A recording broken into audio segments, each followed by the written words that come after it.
Okay, second team in the tunnel.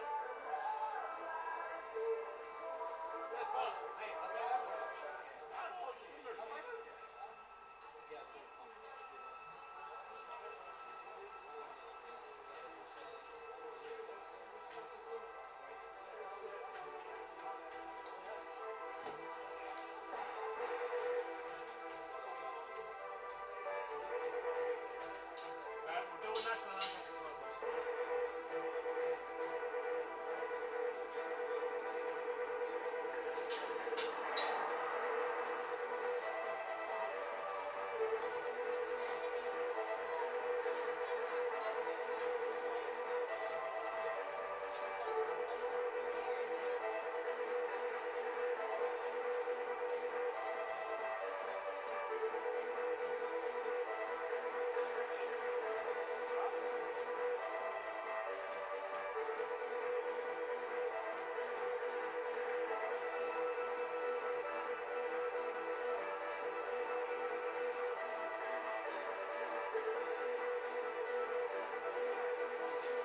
Ladies and gentlemen, please welcome onto the pitch the team from Maynooth University and TU Dublin.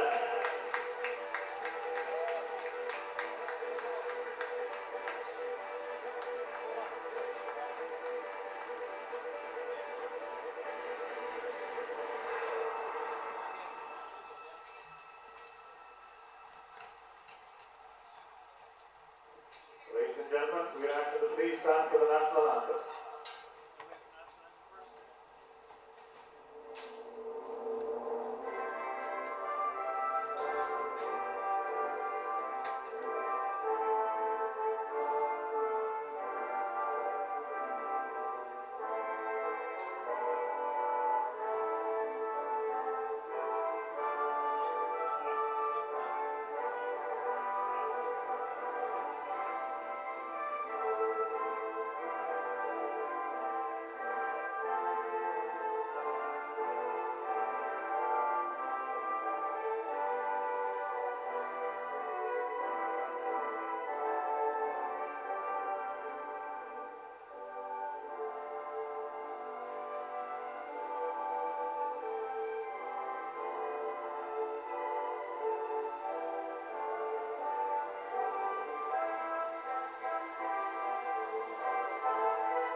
Hello and welcome to Athlone Town Stadium at Lissy-Woolen for the Colleges and Universities Premier Division League final between the Maynooth University and Technological University of Dublin. It's the Premier Division final. I'm Gordon Brett. I'm on commentary here with Colin Fortune, newly appointed Athlone Town Women's Manager, so best of luck in your new role, Colin. A lot of talent here, a lot of League of Ireland talent on the pitch for both sides, so hopefully a big and a really good game and prospect here.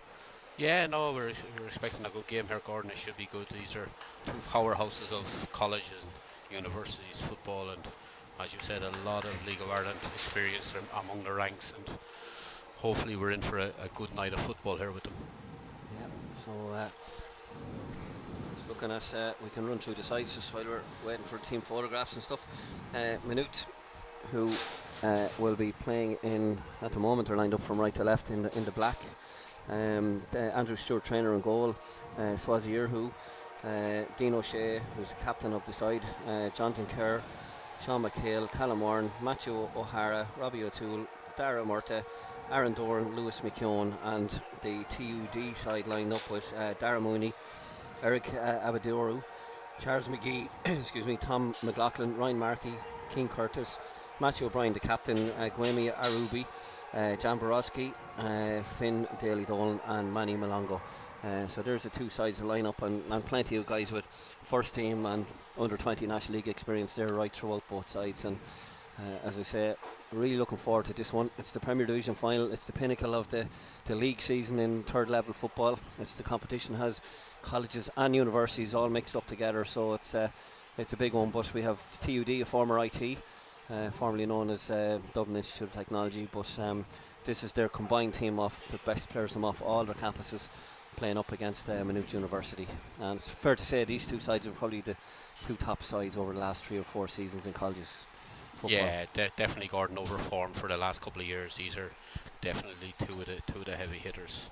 TUD, as you said, are combined with old DIT, Blanchardstown and Tala, and they're a formidable side. But Manut for years and years they're in these competitions, they're in the latter stages, and Barry Prendeville, who's over all of them, he does very good work, and a lot of very good young players among their ranks as well. Yeah, I think James O'Callaghan is involved also with Manut Pounder.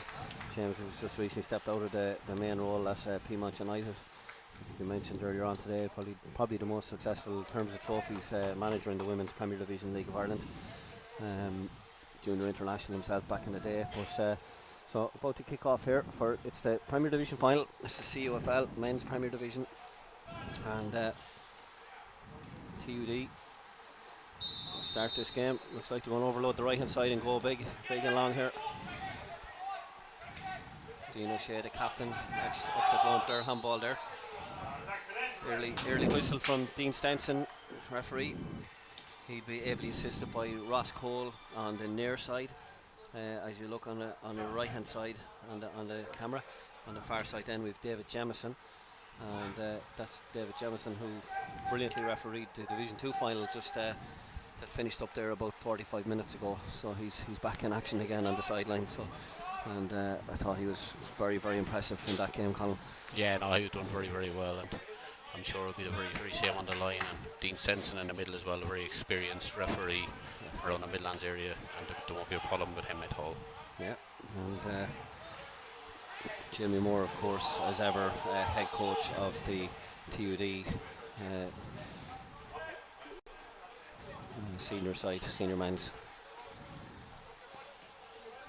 It's just interesting that starting off, seeing the two teams kind of size one another up, and they try to turn the other early on. Both teams try to turn the other team to try to play in the last third, but it'll take a while to settle, I'd say. But two very good teams on view in here. Yeah.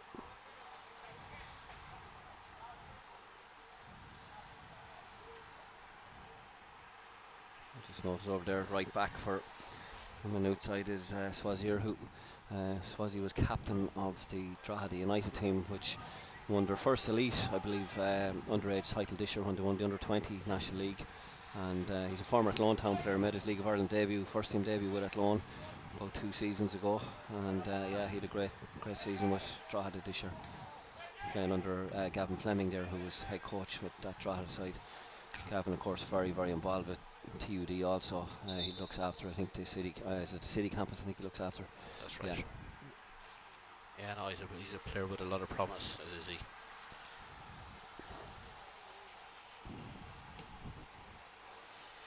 So look at it, he's teammate with Drogheda. Matthew O'Brien has played a middle midfield for TUD, who's recently won a cup final with Drogheda and has had a very good season.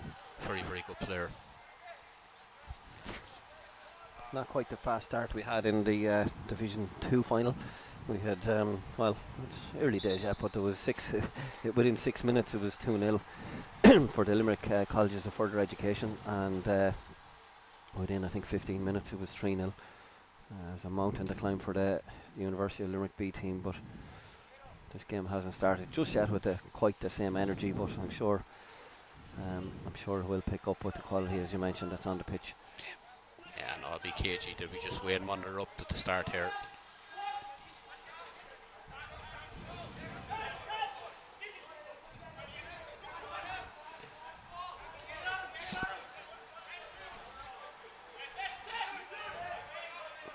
TUD just trying to get a few little triangles going there as Dean O'Shea just shepherds out John Brodsky, just using his strength. He's a physically imposing player. He's already seen League of Ireland football with Athlone Town, Galway United and Longford Town.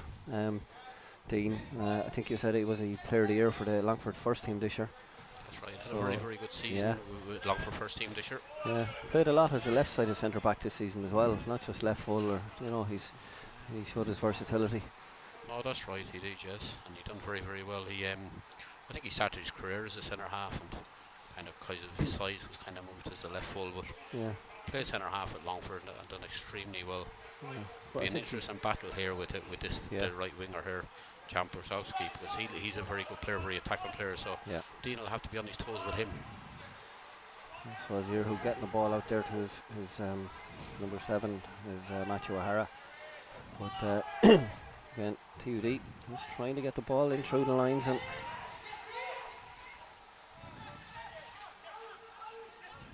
little tug on the jersey there.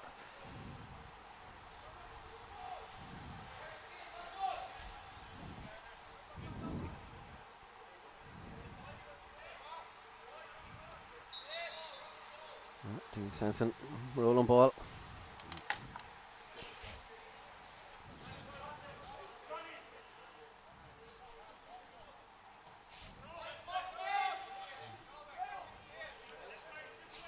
Andrew Stewart, trainer again, player who made his League of Ireland debut for Athlone Town this season, in goal for Manut.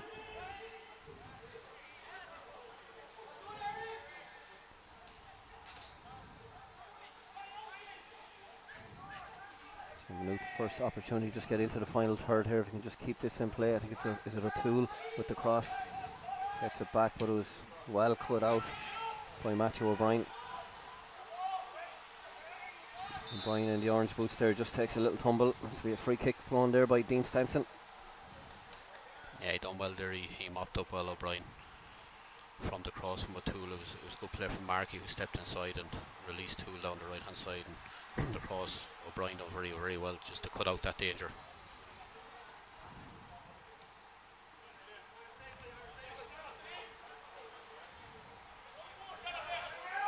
McLaughlin just plays that one into space over Dean O'Shea's head, and it's mopped up by Sean McHale, centre back for Manut, and Andrew Stewart, trainer, just knocks that one into the TUD dugout. Manny Malongo here playing right back, wearing the number 22. He's a physically imposing figure. Colin, he's a big guy. Yeah, he looks like a big guy already, Gordon.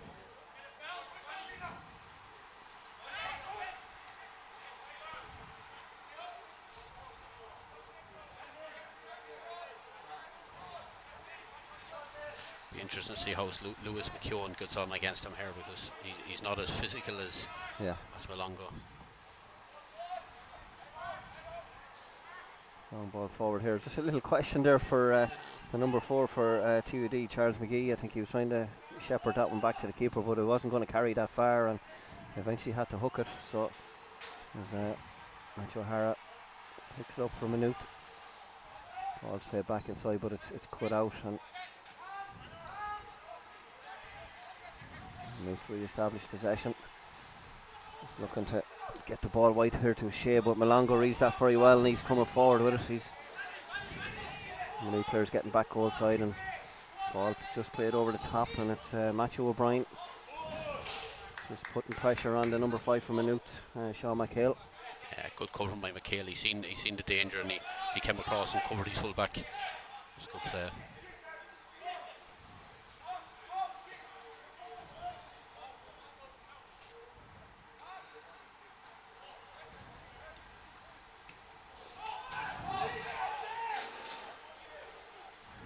Nice little cushion header by Charles McGee. Back to his keeper, Darren Mooney.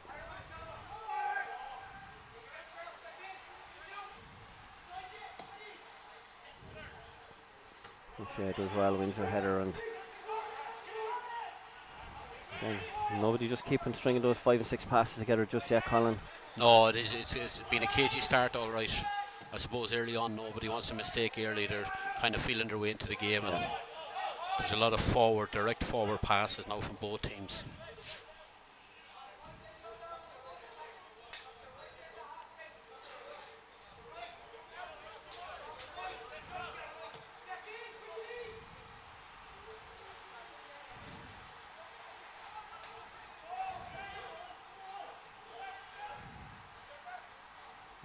Just looking to build, go wide on the left, and again, possession just lost. Probing ball there, just was Matthew O'Brien trying to play one forward. But it's a chance here early on, and it's a goal. What a finish! There was a mistake there, and it's a super finish actually. If we look at it, just the number 4. John DeCare just gets caught in possession and gets done. Andrew Stewart Trainer had come across. He's out of his goal, and it's an early goal. Great finish. Super finish.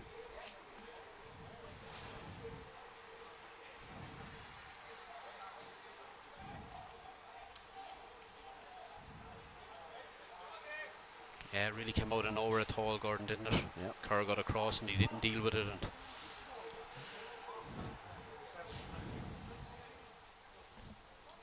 I think it's Ryan Markey, but we'll check that now in a second.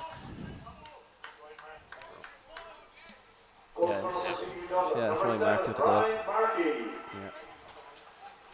That's really composure there on that replay. It's a great finish. He read the pass from Kerr back to the keeper and intercepted, and a great finish.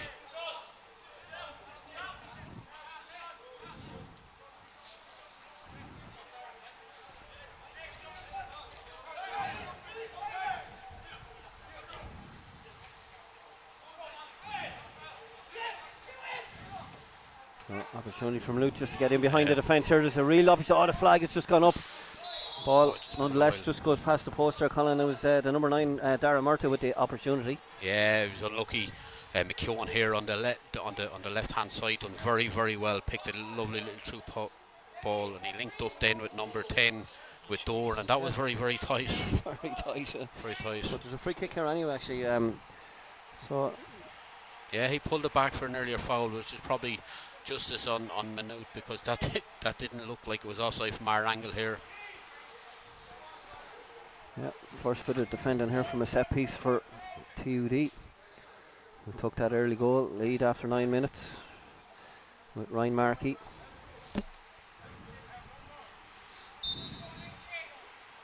Dean O'Shea.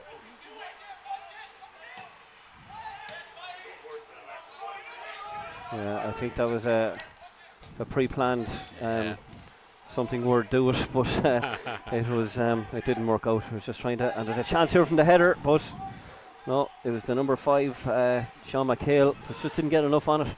No, that was a good chance. There was 2 of them there. There was a bit of an overload in the back post, and maybe a bit of communication between McHale and McKeown, and McHale could have left it, but that was an opportunity, good chance. But it just shows how dangerous Manut can be when McKeown here, Murta linking up, and Dorn at number 10, who looks very, very tricky early on. But they are a threat, and technically they're very, very good players. What a ball just there by King Curtis. Just switches play excellently. A little bit of fade on it. Just as that was a great bit of play then again by Arubi, I think it was, on the left. What a ball by Curtis out wide. You know, that's the talent of that kid. He's an excellent player. I've seen him many times this year with Wexford. He's very, very, very good, and that just shows you how good he is. That's a great ball with his right foot. He seems to be playing just off the front man there as well, so he's a bit of space to, you know, and he can cause damage if he gets the ball and gets space in them areas in front of goal. Yeah, he really opened up the pitch there. And, you know, when you're a winger and those balls are going out, you know, the right way to pass and just getting you behind full-backs. Yeah, absolutely.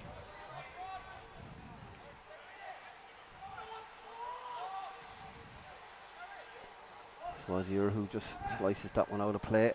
It'll be TUD throwing. Oh, they're just slowing the game down now again, TUD, and you know, they have control. They're not going to be in a hurry to do things. No, Eric Abadori rightly just taking his time for the moment. He's back in possession following the throw. Again, TUD. Some nice little touches, little bounce passes, and trying to shift away around the Maynooth defence as Curtis gets on it again here, and he's back on it again. He's trying to break into the box. A combination of Dean O'Shea and Robbie O'Toole thwart his efforts on that occasion. There's a little pull there, yeah, just as the number 9 Murta just went to turn and get in behind the TUD defence. Charles McGee just got a little grab of him. Well spotted by Dean O'Shea. Yeah, definite free kick there. Or Dean Stenson, sorry. Yeah, Dean Stenson, the ref. Sorry, I called him Dean O'Shea. He was, of course, left back for Manut.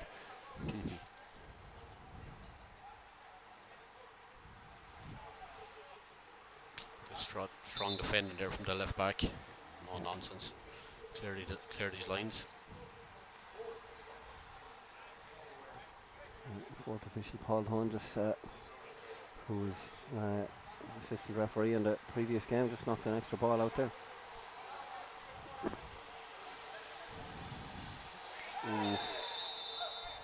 It's a hefty challenge there by Murta. The card's coming out there. Yeah, first yellow card again for Darren Murta. Probably did lead a little bit with his hand. Yeah. No, it was a strong challenge, all right. Yeah, kind of went more with the shoulder, the arm, kind of didn't he? It's a bit of a charging tackle. Yeah, Matthew O'Brien, but he's up and he's good. Yeah, he's okay. Yeah, he's wearing the 10 shirt, but he's playing deeper more as the 6. I think he's, as you said, King Curtis maybe just a little bit higher up the pitch. And yeah, Matthew will try. He'll try and dictate the play in there. He'll try to get a hold of the ball. And a long go, trying to get behind O'Shea, as you said already. Colin, after the first minute, it's going to be an interesting battle down this right hand side, and you know it's proved that already. Two very strong players. Yeah, O'Shea's been in the thick of it already. It's a great ball. Super ball.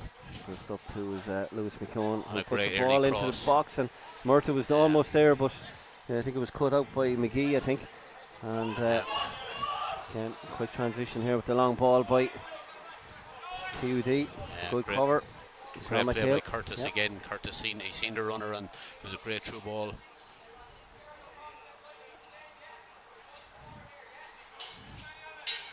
The way it's set up the last couple of minutes, we could have a good few goals in this game because both teams are having a right go at it.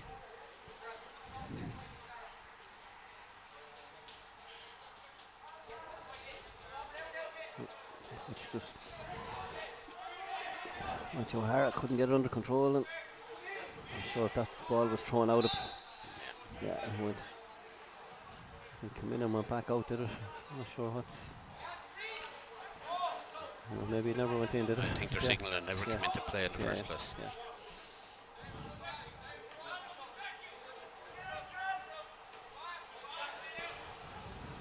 Another throw for Manut, who'll be anxious to get a goal, get back into this game after their early setback after 9 minutes. The goal by Ryan Markey has put TUD 1-0 to the good. This is the Colleges and Universities Football League Premier Division final. We'll have a presentation. The Player of the Match Award will receive a Mint Plus reconditioned phone for their efforts. That will be presented after the game.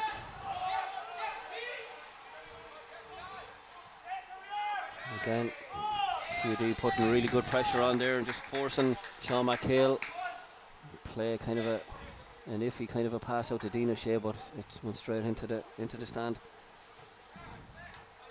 Yeah, it was a good pressing by TUD to see the opportunity to squeeze them high and to squeeze them, and they've got to throw in high up the pitch for their efforts. Longo with the throw, trying to feed it into Matthew O'Brien, but again it was headed out. I think it was Aaron Dorn who got that one out. See TUD bringing the 2 centre halves up, so there must be a bit of a long throw coming here, Gordon. Yeah, Malongo is drawing the ball here. He's going to wind up.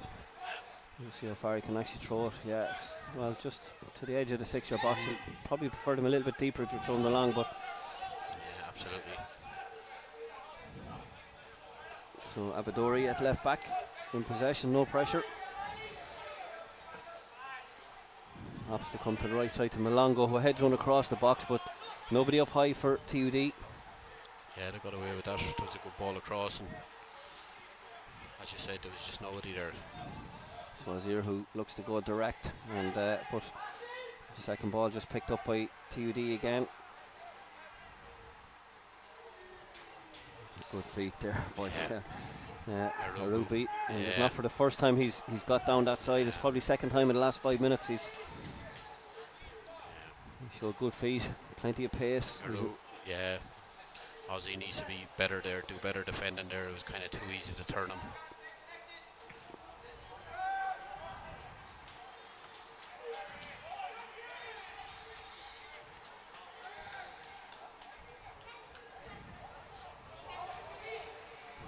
So far, Colin, a good start for TUD. Probably a little bit more composed in possession compared to Manut, but to be happy with their 1-0 lead after 18 minutes here. No, they've been solid, to be fair. They probably have a bit more possession than Manut. And yeah, as you said, they look more settled in possession, so they do, and they probably have settled the best out of both teams. Good touch by Murta, who's on a yellow card as he gets the overlap from Swazir, who will great ball across. There's a big chance here to go 1-1, and Aaron Dorn just dragged it wide, but well, it's gone for a corner. Great tackle by Malongo. Great covering by the left from the right back, getting across. Good Dorn hit the first time. He was unlucky, to be fair to him. It was a good touch. Oh, the defender did so well there. He done very well. Yeah. Just gets his toe across it because he had to be careful not to give a penalty as well. Yeah, he's actually behind Aaron Dorn when he plays it. It's a fantastic piece of defending, but great overlap from Swazir, who that's his strength going forward. He has that power and pace, to get by that winger and to create them overloads and 2v1s in them wide areas. So one hand, left hand, swung right in, but that's just going to fade right over the top of the crossbar. That's frustrating now. Yeah, I think that's the skipper, Dean O'Shea there. Yeah, he'll be disappointed with himself. He knows he has more quality than that. It's one of his strengths, his delivery from set pieces, so he won't need me to say it. He's a lot better than that.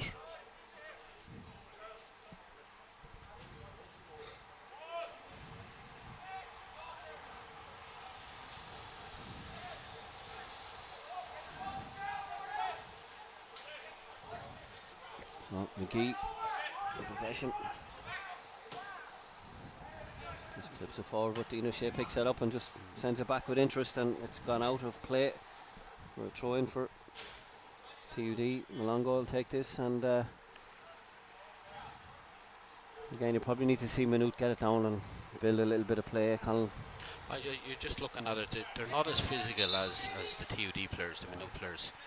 And I think they will have to get it down and play a bit much. They're very direct at the minute, and I think that suits TUD.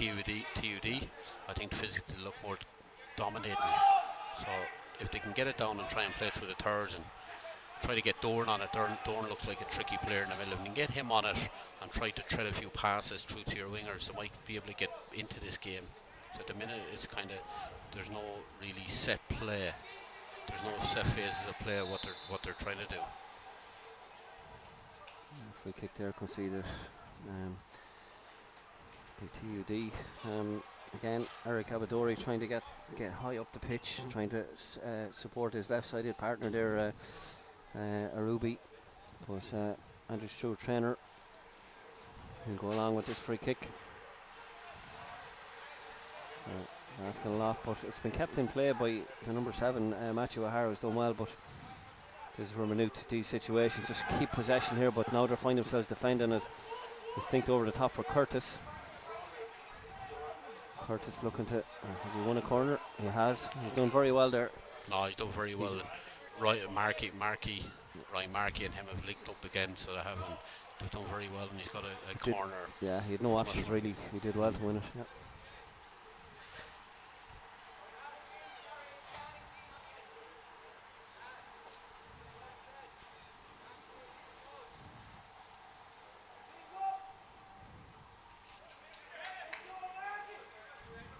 Looks like an in-swinger. There's 3 players bunched on the edge of the box 4. Going to split to the back post. Oh, the header almost connected with, and Andrew Shirtainer will take that one. Yeah. But I think it was Tom McLaughlin at the back stick almost got the head on that one. Yeah, it looked like it was falling to him, unless it got a little nick just before it arrived to him. He seemed to misjudge it. Might have just got a little nick, but that looked like a good opportunity. Yeah, that's a great ball across. Yeah. Dorn, I think, is it? Yeah, that's a little nick. You just mentioned him a couple of minutes ago. You know, Colin, he looks a threat, you're right, and that was just an opportunity there where he draws the foul in a dangerous position. Yeah, no, he looks like one of them, players that if you get him on the ball, he can make things happen. And that was very good. He drove at the players there, and he got a free kick in a dangerous position. But it was a great diagonal ball by Dean O'Shea to get him away. Yeah. And Dean O'Shea's having a look at this one. Yeah, Matthew O'Brien had a little talking to there from the ref. He's not going to get away with too many those before he sees a yellow card. We just have Dara Murta, the number 9 from Luton, is the only player on the yellow card here after 24 minutes so far. And there hasn't really been a tackle in the game, to be honest. It was just he was a bit late. He kind of led with his arm on a header, and he probably rightly took a yellow for it, but nothing malicious in it really. As Dorn steps up with the right foot, and O'Shea is standing there as well. Dorn with the effort, but it was always going over. Yeah. I don't know if it was on for the right foot, but yeah, it's a difficult one to get it up and down from there. Just a bit far, just a little bit far out.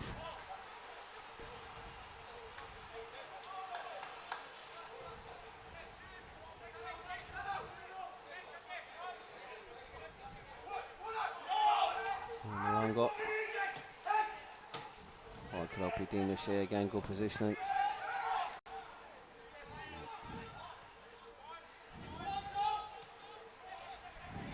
Wazir who plays it forward. Good strength shown, to be fair, by the Maynooth number 7, Matthew O'Hara. Just trying to, he was holding off Abadori, but Abadori had just gone a little bit too much, but they've given possession back straight away. He tried to be too clever there, I think, to try to kick it off and to try and get him a booking or that, but just give it straight back to them.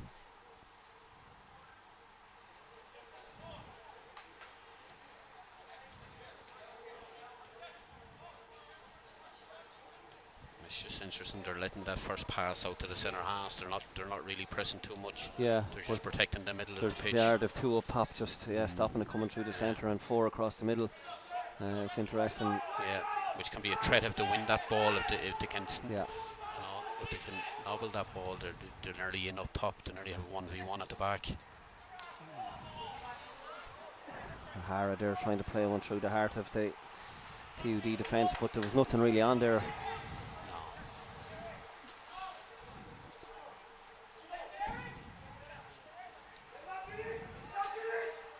They're nearly teasing them to try to force them to play a through ball to try to nick it and go on attack, and they'll get one of them. Yeah, the question will be, can they capitalise on it if they do?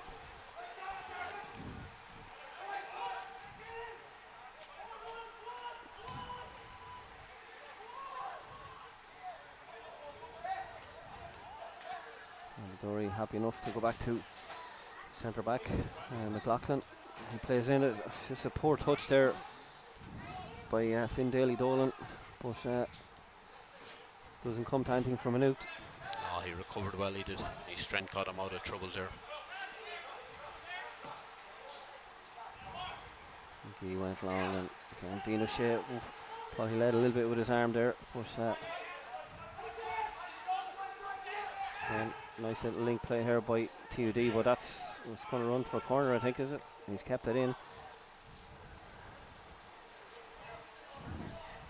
There's a couple of times there now that Malonga has pushed on up nearly outside right, he has been, and they've targeted him with a big long direct ball, and he's a big strong guy, as we said earlier, and he's, you know, Dean O'Shea has given a couple of inches on him, and he's won that header, and it's causing problems for Manut.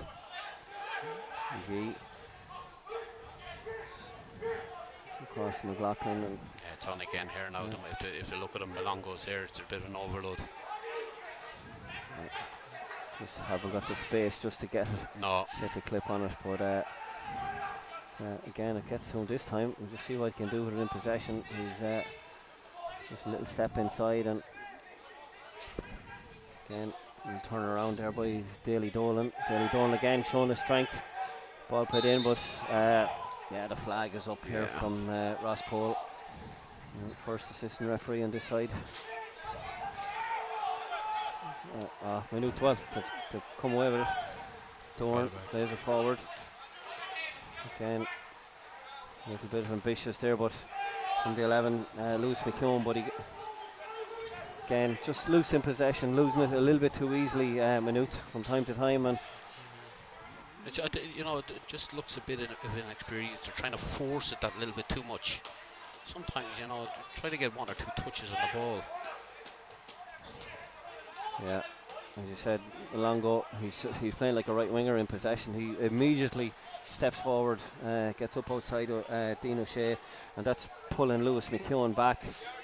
That's what's happening, yeah. Brzezowski is being allowed to go inside then, and he's causing a little bit of danger in there. Malonga again, that ball stayed in, the whole ball didn't go out, and McKeown does well this time. He's fouled, and that's going to be, I'd say, a yellow card. This Matthew O'Brien booked one. Yeah, it has to be, because he already had a little word. I'd be very surprised if there isn't a yellow card here for O'Brien.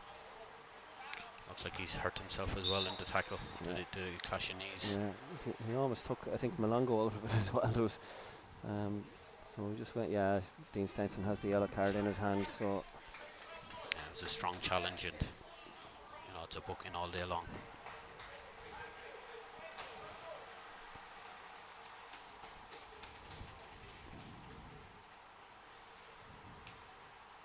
Yeah, O'Brien and McKeown both down. Looks like McKeown is up and about.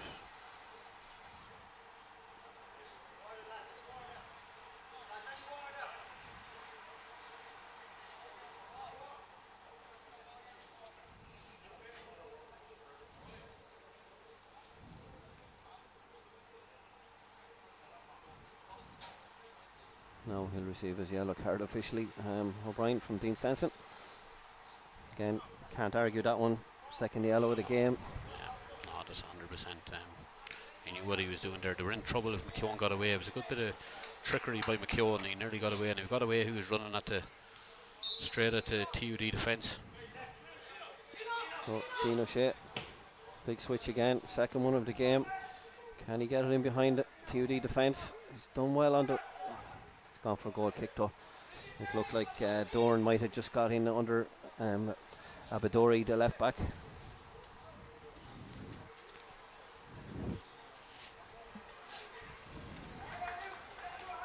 The winger Dorn needs to read that a bit quicker. He knows where Dean O'Shea. He needs to be on the move. He might have got there.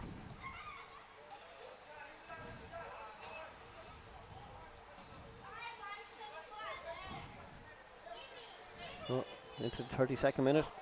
It's Maynooth University 0. Technological University Dublin, Premier Division side, 1 to the good. Goal score Ryan Markey, superb finish.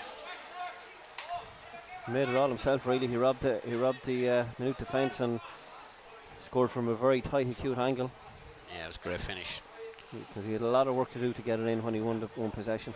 Absolutely, there wasn't too much on, and to be fair, he went for it, and the execution was excellent.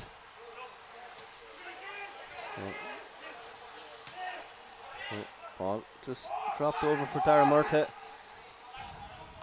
Dara Mooney comes out, clears his lines with a header. Yeah, keeper done well there. He read the situation, got his centre half out of trouble. Dana Shea tries the early cross, but it's blocked down, and a little slip there by Sean McHale from Manut. But the ball is back with Andrew Stewart Trainer, being closed down. A lot of work there by Markey, the goal scorer.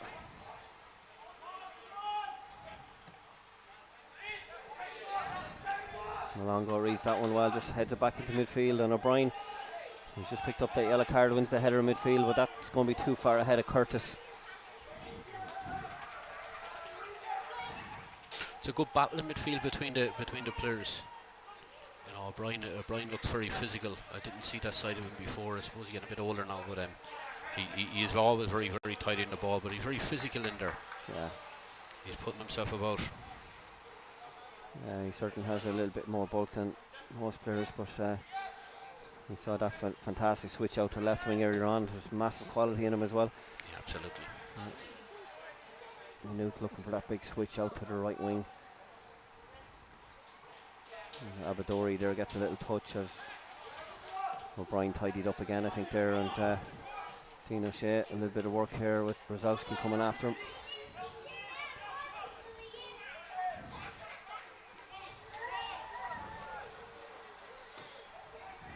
McHale into Murtagh, but again asking a lot of the centre forward. It's all kind of low percentage stuff, Colin.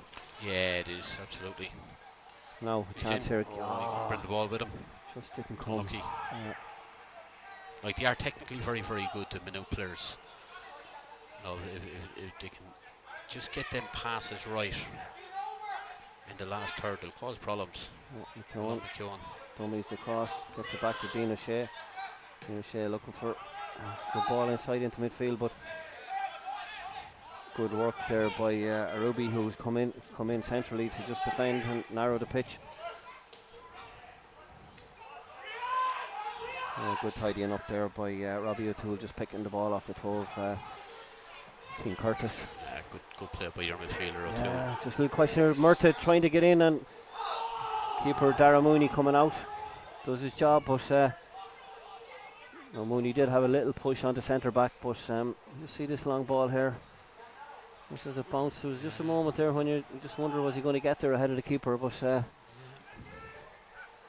that's a lesson. You don't let the ball bounce back there. When the ball bounces, you're in trouble. Stoppage here now, I'm not sure.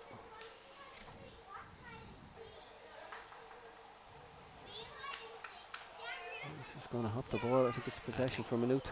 Yeah, I think he blocked off a Manut player, so he did go for the ball there by a mistake, the referee.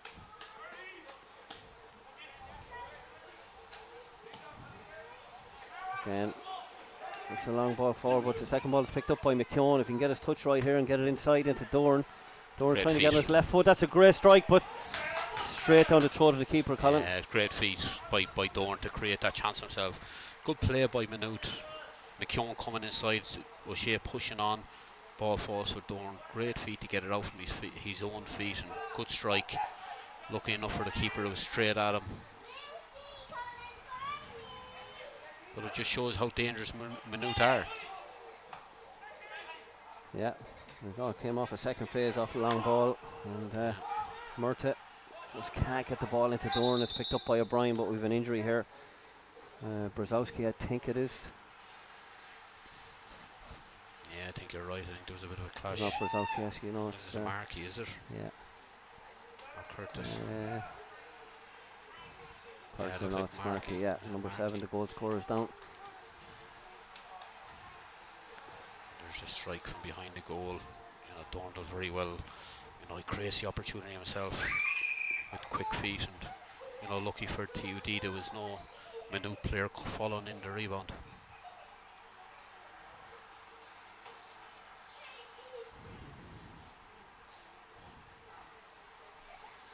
So Ryan Markey, the goal scorer, The one goal that separates the sides here after 36 minutes of the CUFL Premier Division League final at Athlone Town Stadium at Lissy Woolen.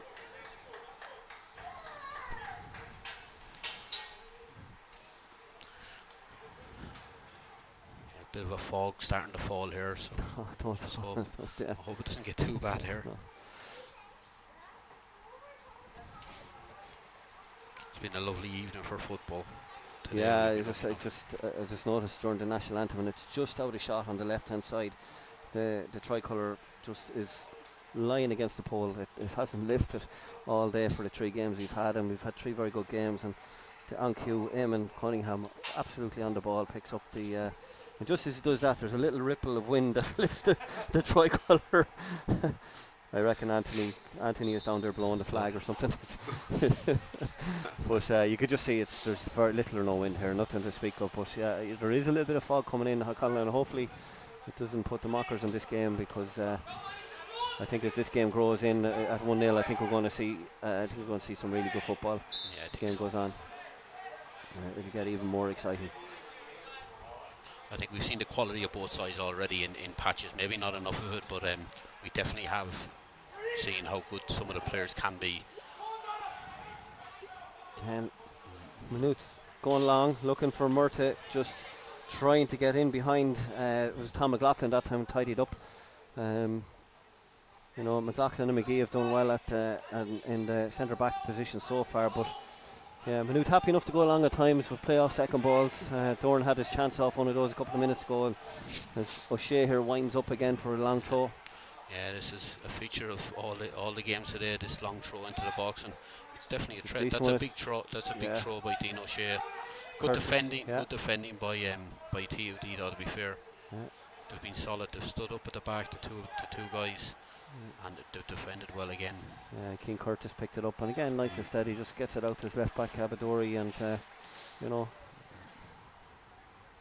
just didn't risk anything, nice and composed, and there he is again. Yeah, he just has a habit of making it look easy, so he does. Matthew O'Hara, they're just losing possession, trying to take on the TUD defences. Curtis picks it up here. He's going to try and go on the outside. He's back on his right foot. He's Swazier who to tackle, but he skipped past 2 players, and he was pulled. There was a little tug, and just wondering. Well, there's no card there. No, he's done very, very well there. He has. I thought he lost it 2 or 3 times in that passage of play, but he's done very well to hold on to it. And he didn't have the option, so he had to go alone and try and win something. But absolutely, this is a free kick in a very, very dangerous position. I think it's O'Brien who's taking it. Looks like it's O'Brien there on the ball, yeah. And this is a very, very dangerous position. Gordon is right.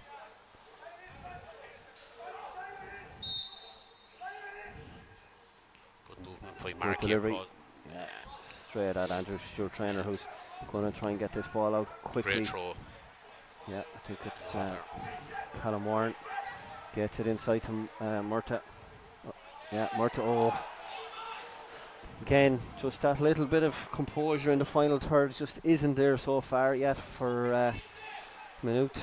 Yeah, no, they're doing very, very well up to a point, and it's just that last pass or that last cross. It's just letting them down. But the quality is there in the players. That was unlucky there. Just, the guy inside just didn't read it. Dorn never read it. And O'Brien picks that up, just sitting in front of his back 4. Abadori plays it forward, but loses it to Robbie O'Toole. Dorn again, and that's foul on. Well, it looked like a foul on Matthew O'Hara. But Abadori uses his strength very well, win back possession. While Darren Mooney goes long, and Manut just trying to get it down again, but they're just breaks down too easily, Colin. It does. It's a good ball through now. Now Dorn, he has McKeown out wide left, ball. He's a chance here. Can he get on his right foot? He hasn't got a whole lot of options in there. There really was only 2 players in the box. It was O'Toole, I think, and Murta, but McKeown has a shea ahead of him. That's a great ball for Dorn. Dorn, if he can pull this one back. Ooh. He's asked the question.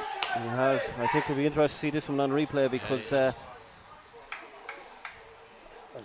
think he's played the ball under the keeper's arms. It's just what happens after that.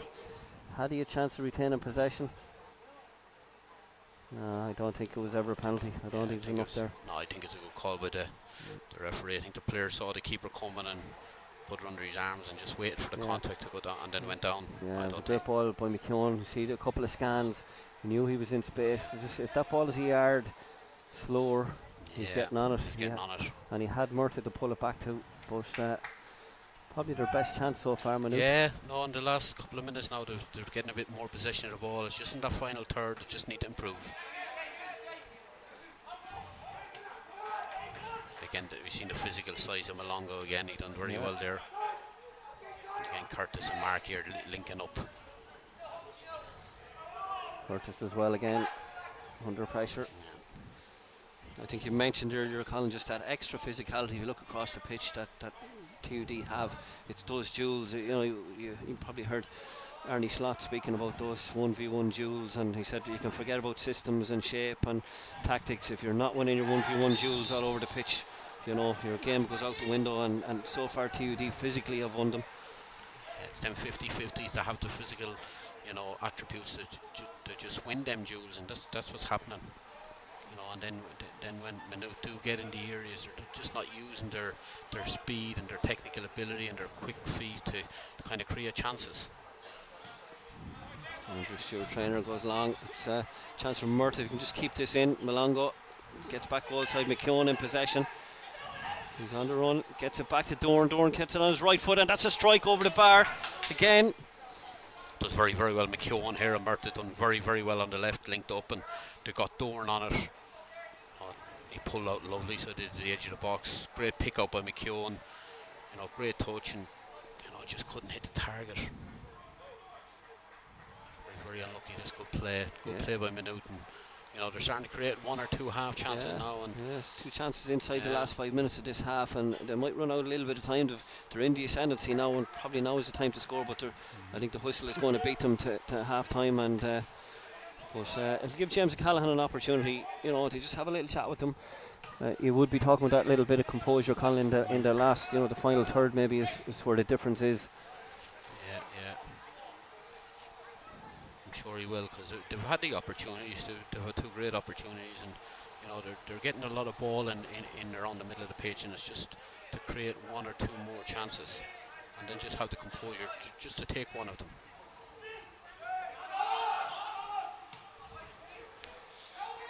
And it's not a bad switch. Does well. Swazir, who does well, gets it to Andrew Stewart, trainer, under pressure from Gabemi Arubi, but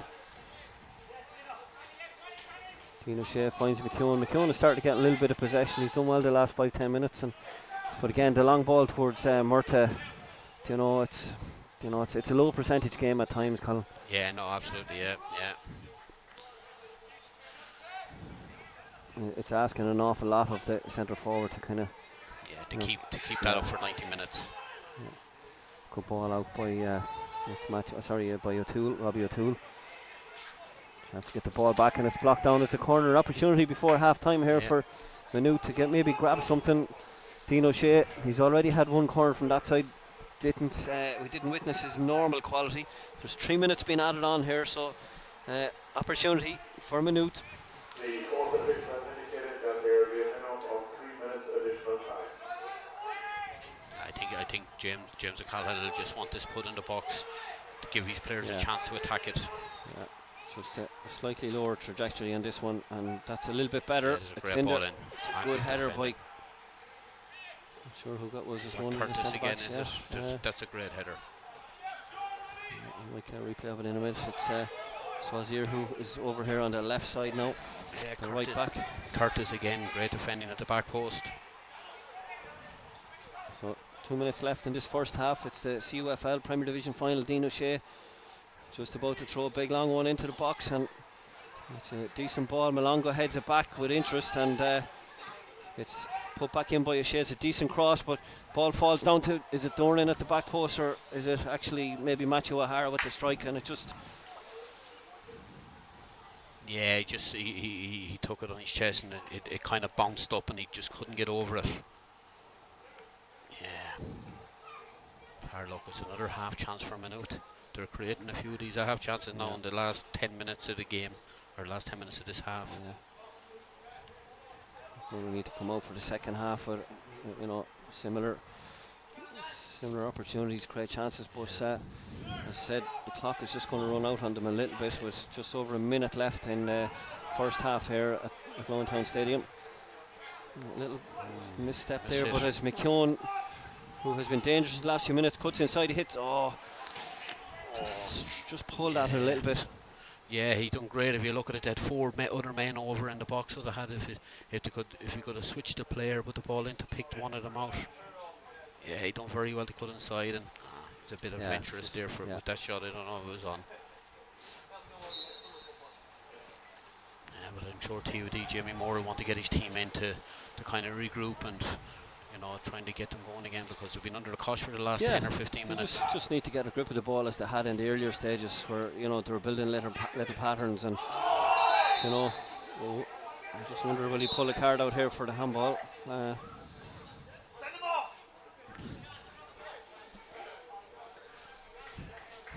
It's a yellow card for Malonga, right back. So second yellow card for TUD, Matthew O'Brien the captain, and Manny Malonga. Yeah, I think it was. It was the ball was going by him, and he deliberately handled it. To be fair to referee Dean Stenson, he gave himself a couple of minutes. He didn't brandish it immediately. He took his time, and it was probably a right call. So, just under hits it almost. He'll be looking for a little bit more quality from himself from the set pieces in the second half. Yeah, absolutely. That's a great opportunity, the last kick of the game nearly, or last kick of it before the half, to put them under pressure, put it in there, and give his teammates a chance. Yeah, he'll be frustrated with that one. Yeah. Having said that, the header wasn't bad if there was a runner behind coming off her, but I'm getting a little bit worried here, Colin, because there is a lot more as we cut. The half-time whistle goes from Dean Stenson. You're right, there's a lot of fog just starting to come across the pitch here. It's probably not as obvious there on that shot on your screen, but hopefully it doesn't affect the game or it doesn't get any worse, because we're really looking forward to the second half here, and we'll be back again, myself and Colin, with live coverage in the second half.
Hello and welcome back to Athlone Town Stadium at Lissywoolen for the second half of the CUFL, that's the Colleges and Universities Football League Premier Division final between Maynooth University and the Technological University of Dublin, former DIT.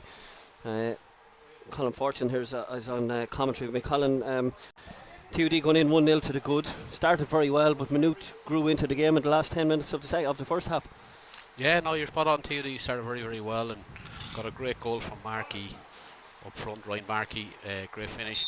But the last 20 minutes of the half, Maynooth were definitely the better side. Created a couple of half chances, doing very well up to a point the last third, but just haven't created that clear-cut opportunity yet, to get themselves back level. But the better side, and half time probably came at the wrong time for them. Yeah, the other little problem we have here, it's becoming obvious on the screens now as well, it's probably a little bit better for us live, but there's a lot of fog blowing across, it's kind of just drifting across the pitch, and we just hope it doesn't get much worse. Like the game isn't under any threat just right now, but we'll just watch that and see how it develops.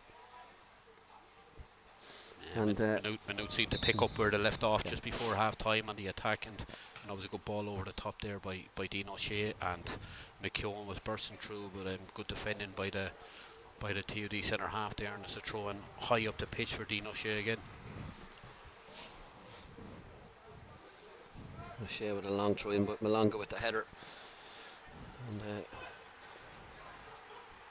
it's going to be difficult to pick players out now, so you'll have to bear with us on our commentary, because I wasn't sure who took possession on the edge of the box for Manut on that occasion, but as tried to get behind with it as O'Toole. The ball goes back and tried to beat a Sullivan near post. He's lost it, but he's got it again, and it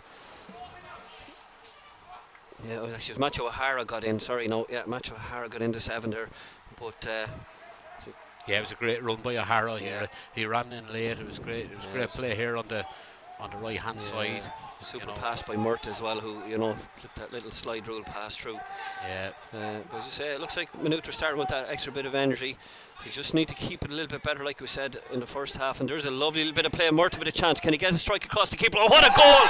That's a fantastic goal.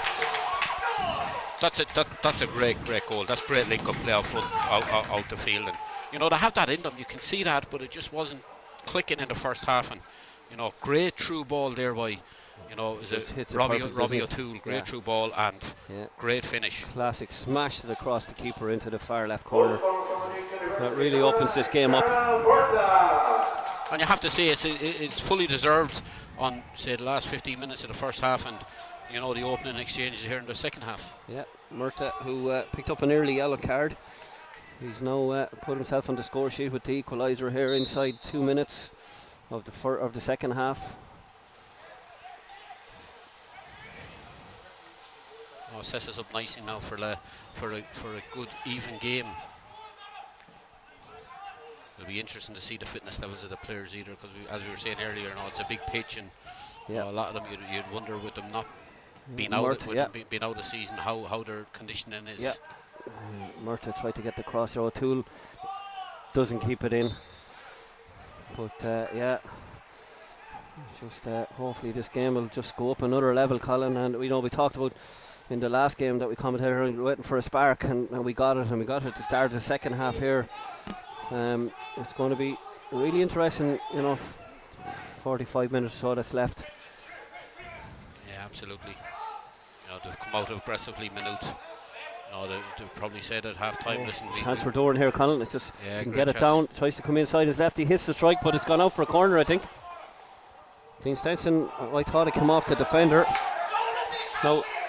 To be fair, they're all mic'd up, and Ross Cole on this side did indicate to him, and we're going to have to forgive the officials here, no more than ourselves. I'm giving us the outball here, the excuse. The fog is making it difficult. Because like on our screen there, we can just about see the taker of this corner. Well, actually I can't now, but you just see it on the. There's an invisible man hopefully going to kick this in, but here it comes, corners into the box, and again headed away. It's a goal kick this time. Yeah, good ball in by Maynooth, and it was good defending in the middle. I suppose the challenge them, a free header in the middle, but the challenge was enough to put him off. Yeah, the conditions are getting very, very difficult here for the officials, and to be fair to them, that time between the 3 or 4 of them, they've got the right decision there.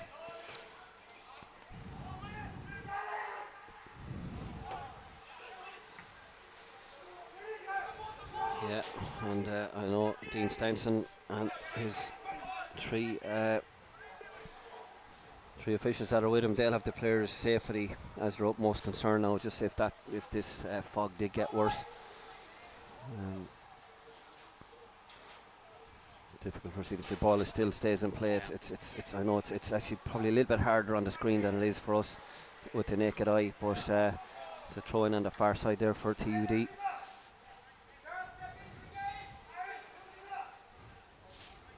It's been a good start to open 5 minutes of this half, and hopefully we'll have more of the same for the remainder of the game, because both teams are having the right go at it. Yeah, it's going to make it interesting, and it's what we needed was that early goal.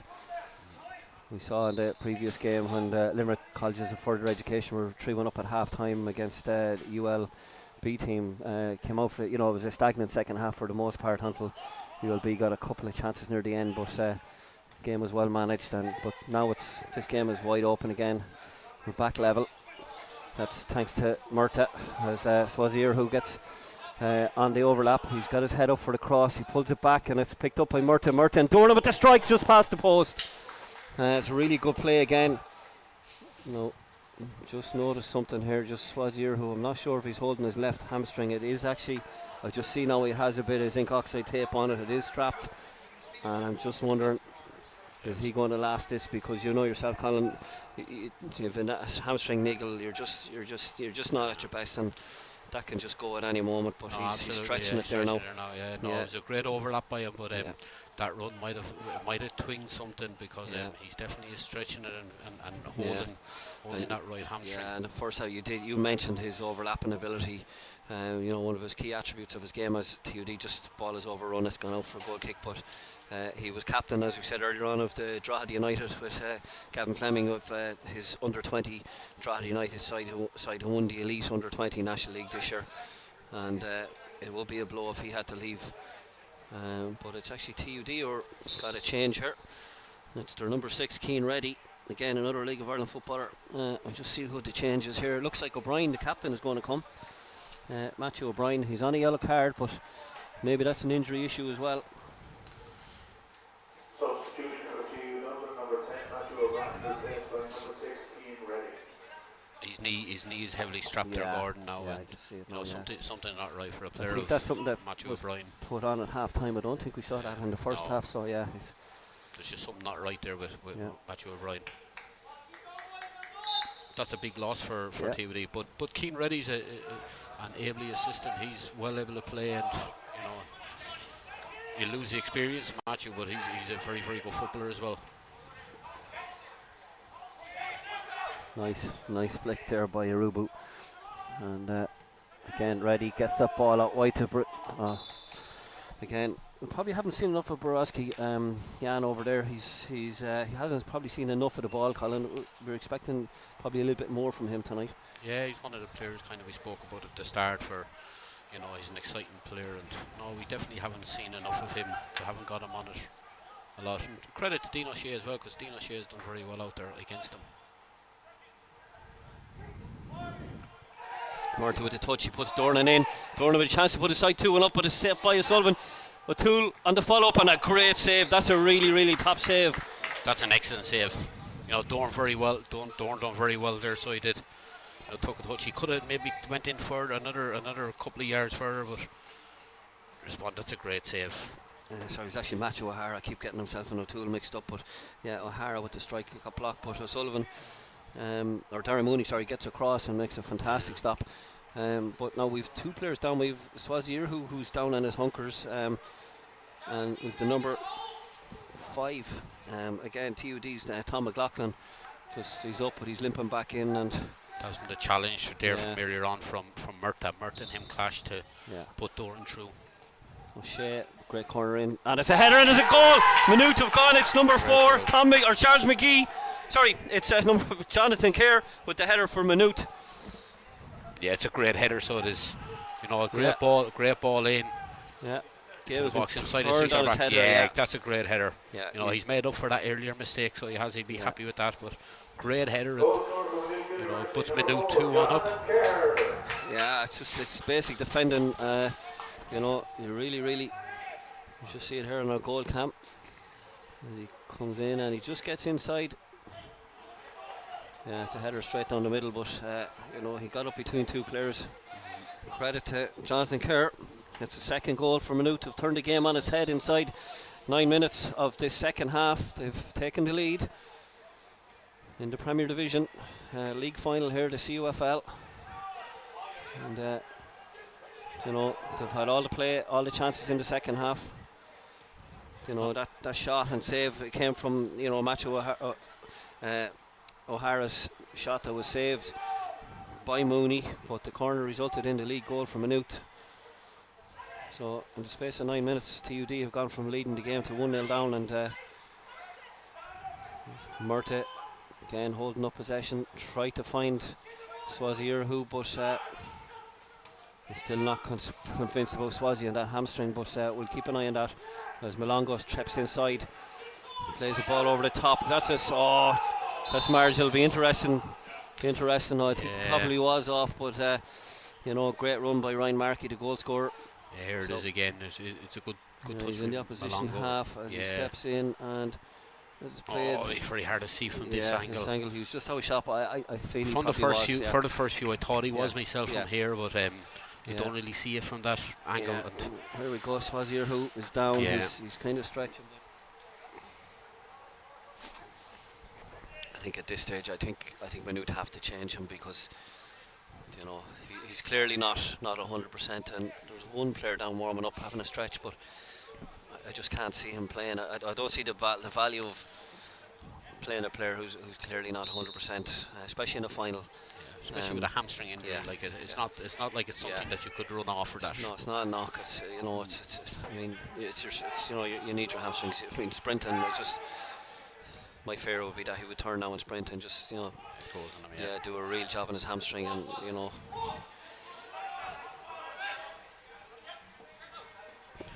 Curtis then comes back just a little nick by Robbie O'Toole, gives away the free kick.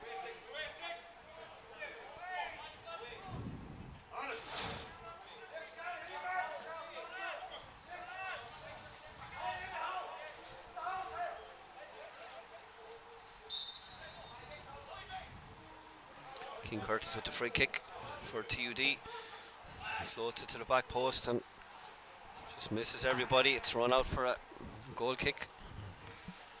Dino Shea done enough with that back post.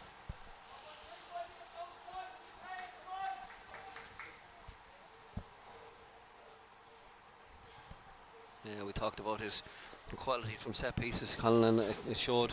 It's his corner that's created a chance for Jonathan Kerr. Yeah, no, it was a great ball through, right into the danger area, and the keeper couldn't come to it. He was blocked off, and it was a great header by Kerr. Yeah, just as you say, got in between 2 players. And we did say about Dino Shea that he'd be disappointed probably a little bit with his own quality from set pieces in the first half, but he's got that one spot on, and they're the margins. Yeah, it's been a very, very good start the second half by Manut. They've really been on the front foot, and they've put TUD under an awful lot of pressure.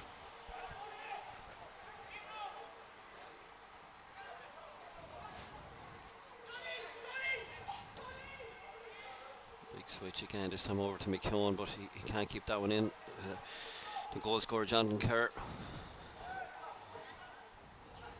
A long way to go in this game, and you know, TUD certainly have the quality to get back into this game. And Curtis just tries to put pressure under the goal scorer Kerr, and Andrew Shore trainer just drives that one forward.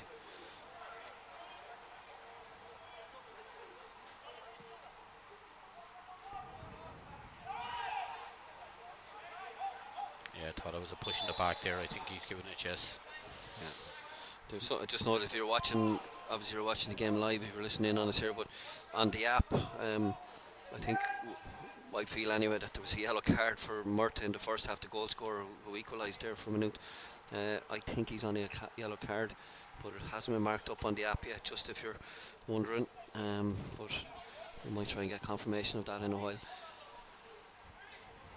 So set piece here for TU Dublin. Again, the fog probably has just eased off a small little bit.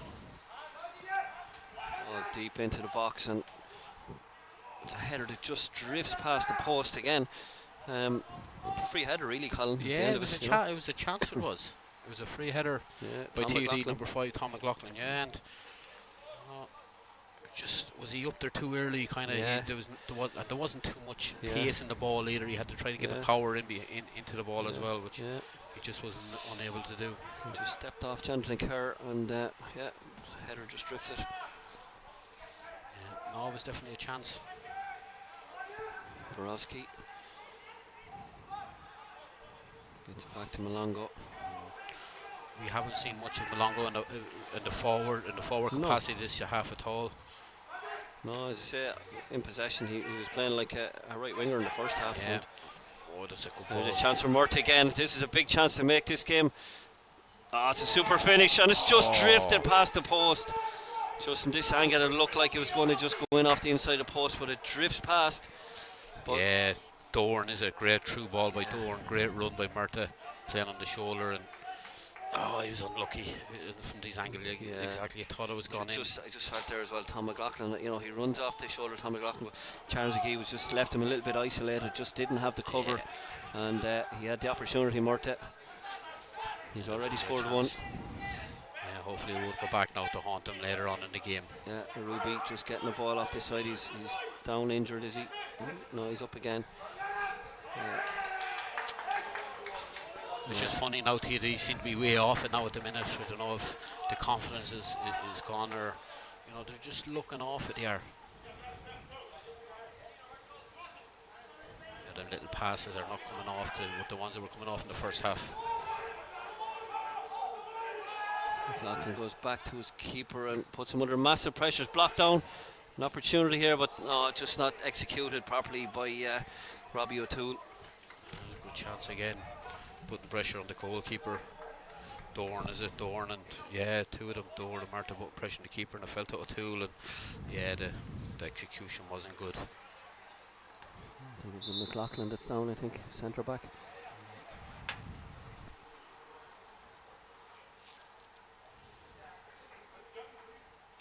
A lot of these players, as we said earlier, Gordon, are off season, be involved with League of Ireland first teams and under 20s, and a lot of them probably are not in training for the last 4 to 5 weeks, and are in the rest period. So you know, it's going to be interesting to see how the last 10, 15, 20 minutes of the game goes, because there are a few players holding, you know, hamstrings and calves, and that's stretching. You just don't know how they're going to hold up. Yeah, and you know yourself, when you play a long full League of Ireland season, and then you know it ends, you're still playing a little bit of colleges football, but psychologically, you know, it's like your season's over, but then you go and play for your other team, your college, and I'm not saying that the players don't care as much, but it is a slightly lower level, and it can be very hard to just keep that level up, and it is a psychological thing. But I know, look, tonight is a final and they'll all want to win this, but it is noticeable. There's a lot of players, little nicks and knocks, and I think it's Borowski is coming out, number 12. Yeah, that's the number 20, Alex Fallon. Number 5, Thomas Austin, replaced by number 30, Aidan Mooney. Is it McLaughlin? No, actually. No, McLaughlin has left the field here, so there's a second sub actually. Yeah, I think it's Borowski has gone. Number 12, Dan Borowski is replaced by number 20, Alex Falla. Yeah, so McLaughlin and Borowski leave the field. Alex Fallon and Aidan Mooney have come in. So that's the third change for the TUD side. Manut, as of yet, haven't made a change here after 60 out of 64 minutes played. There's 2 enforced changes now. O'Brien and McLaughlin off for TUD, so we'll see how that will affect them.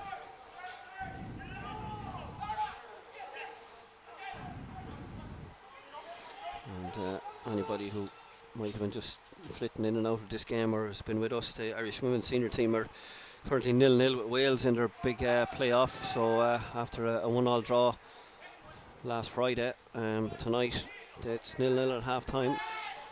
I know Denise Sullivan, I've heard, had a great shot, cracked the crossbar, but hopefully the Irish women can pull through and qualify for the European Championships.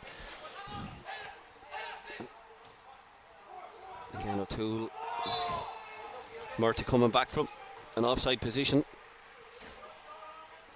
Murty's seen a little bit more of the ball in the second half as well. He's done very well, and just saying, O'Toole in the middle of the park is, he's done very, very well. He's full of energy and is linked up a lot with Dorn and Murta going forward. He's in the higher position, and a lot of the press is coming from him in there. He's just linking up play like that, and it's working. He's doing very well. Yeah. Malongo picks up possession, gets out onto his right foot and switches it out to the number 13, the substitute, Mooney.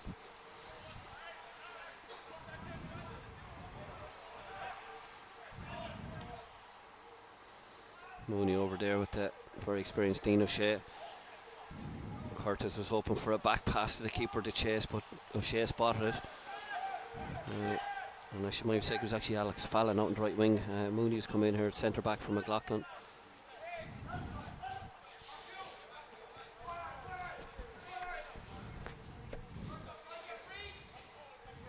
The press has been very, very good with Manut in the second half. They've really squeezed TUD on, and they're not giving the centre halves the time that they gave them in the first half. And it's causing TUD problems. They don't know how to deal with it.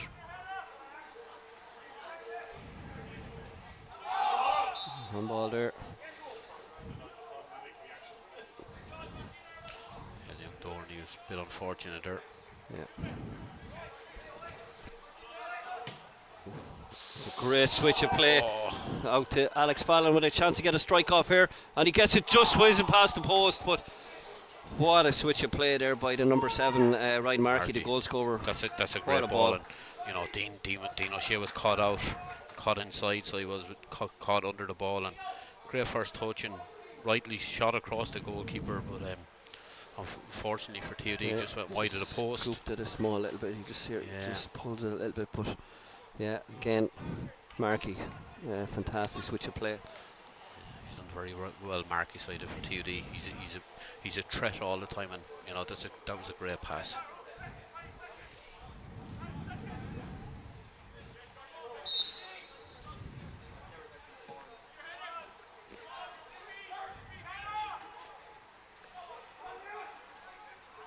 And Mooney gets on it. He looks to be lively, bit of energy to him. Ooh.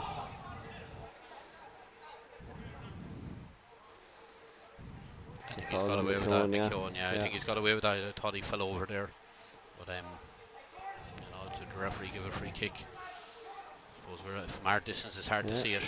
Murta trying to get in behind the substitute, Mooney, but there's a chance here. Is there a little bit of O'Toole in there trying to win possession back? McKeown picks it up.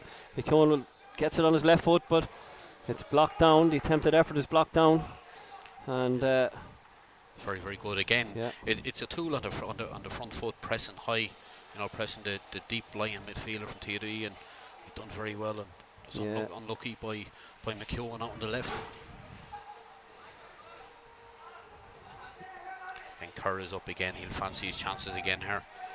Yeah, when you're going up in those situations, confidence is up. Having scored, and it's a good delivery in on top of the keeper. It's a header by the number 5 this time. I think it was McHale. Just couldn't get it down, and ball breaks away. And again, good pressure. Murta working very hard there to just keep keep TUD back in their own half. And he's playing a real leader's role up top. He's working hard, he's got his goal, he's linking play, but out of possession he hasn't been found wanting tonight at all. No, he's worked very, very hard now, to be fair. Really has. So Azir who plays that one again, just dropping it in, but Mert is offside according to Cole, Ross Cole, first assistant referee on this side. Yeah, they're working very hard, so they are Manut.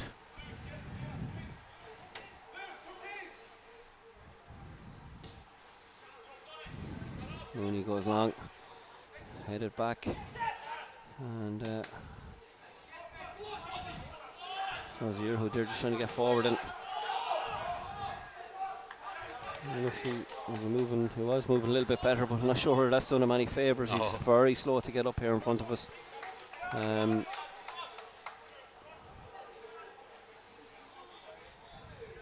When he gets moving like that, he's very powerful. Yeah. You know, he's a powerful runner without the ball.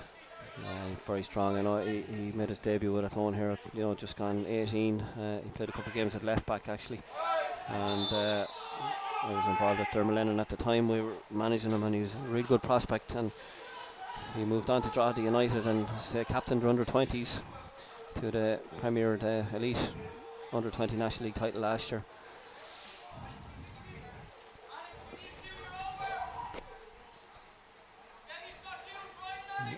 Bit of interest here. Conley, a few agents in the stand, and Ken Kiernan, the assistant manager of Dundalk, former assistant manager of the Athlone Town Ladies, is here. There's great interest in these games. No, it's good to see Ken with Dundalk. Yeah, Ken is joined.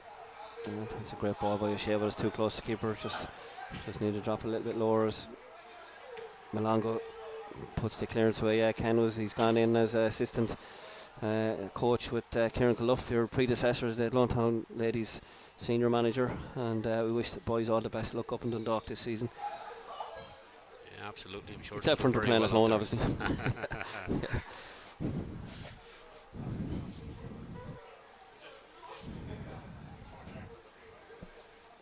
So a little header in behind, a little bit of what flag is up again by Ross Cole. Still 19 minutes left here, so plenty of time while it stays 2-1. TUD are still in this game. Oh, absolutely, yeah. They just need to get their bigger players more involved in the game. Need to try to get Markey and King Curtis on the ball. They're a threat for TUD going forward.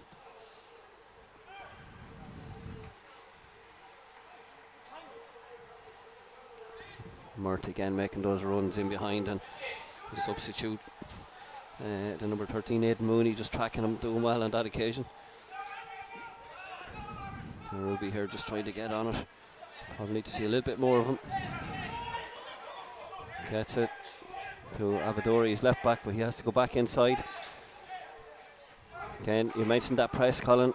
Second half, Manut, they're just about 3 or 4 or 5 yards a little bit higher up and getting in their face a little bit sooner as Markey turns there, gets the ball out to his 6 there, and ready as Ruby with a strike that's just hit the crossbar and has come back to Reddy here in the box. He just tries to drop it back in, and Markey just tries one on the volley and it just gets under it, but it's the first time we've seen real effort and anger from Ruby. He does really well. Yeah, he was very, very, brave, very aggressive. He took on Ozwazi and, cut inside onto his right foot, and it was a great strike. It looked like he had the keeper bet, all ends up, but it bounces back off the crossbar.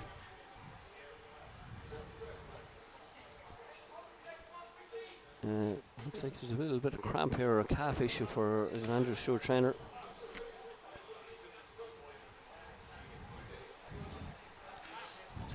I think there's too much television being watched here, guys, with the break. Trying to have a team talk here at half time.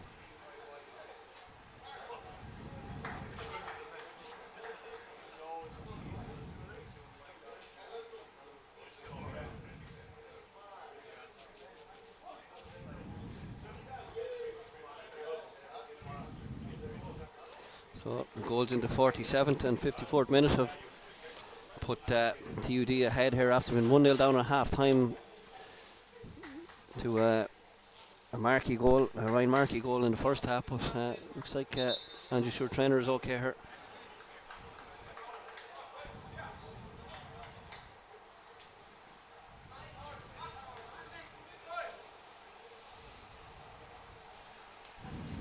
Yeah, no, he's fine.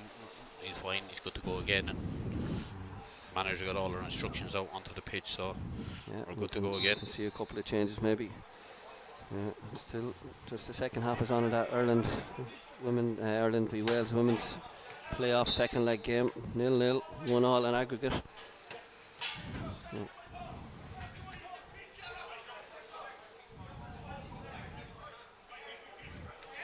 King Curtis gets the ball out to his teammates there already, gets it again. 2D just trying to play a little bit through the lines. It's a little bit tight though. 3-4, you've got 5 Manut players in the space of a 15-yard radius of each other, and they're just making it so hard. But TD just have to get out there and switch play.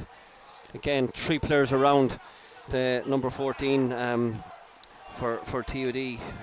Just Finn Daly Dolan just turning into players. It's definitely too intricate there. They need to get it out, and they need to get that ball switched, and they need to get it out to the wide players, because that's where the space is. Good run by Markey there, but he just wasn't found.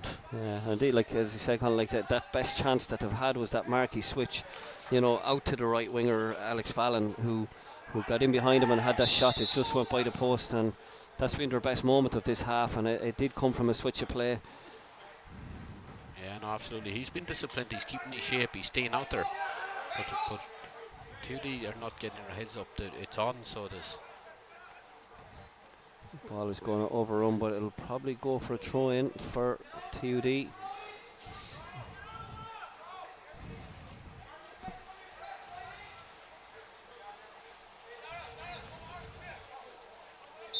So it's Wazirhu with the throw in.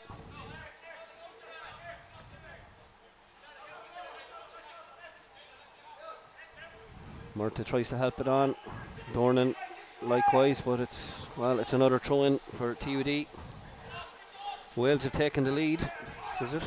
Yeah, Wales have taken the lead 1-0 at the Aviva. They're 1-0 up in Ireland in that vital playoff game for the European Championships.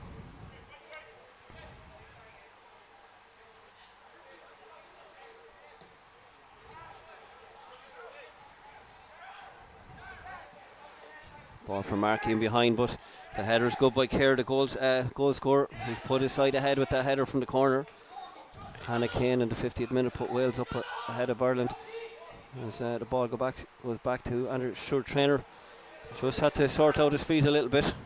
Yeah, there was a big press coming on there by Keane Curtis, and he done well to get out of it. Just before that, Kerr, good defended by Kerr, thought the ball was over his head, and I thought Markey was in. He done well. Abadori, they're trying to get through to Ruby, and it's a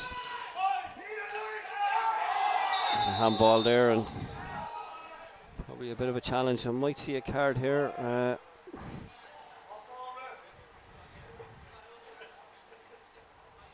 2 players down. Looks like it's going to be a free kick to TUD, I think, Colin. I think so. I think he signalled the free kick in for TUD. It also looks like Shane Forbes is warming up, the Athlone Town player. He's on home territory here, played with Athlone Town this season and tail end of last season. He'll come into the centre midfield probably. I think there's been a change of mind here. I think it's going the opposite direction. It's a free kick from Manut. Yeah. Either going to drop it, or it looks like he's dropping it, but yeah, I thought myself it was a foul by Ruby on Matthew O'Hara, but it's not O'Hara, it's actually the number 6 Callum Moran. Amadori wins the header and Murta with the touch, but it's all up in football of the aerial variety, and Curtis tries to take it down. TUD, there's a situation where they need to get the ball out of these areas and get it wide with options wide, but McKeown loses possession. but Dean O'Shea steps inside. O'Toole in possession, but he's fouled by King Curtis. McKeown in there battling as well. Good battle in the middle of the pitch there between all the players.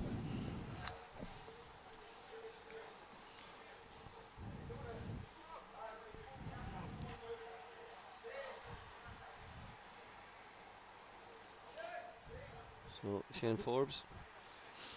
Yellow card given there to the number 3 for TUD for Abadori. probably some verbals towards the lines person or the referee, I'm not sure which.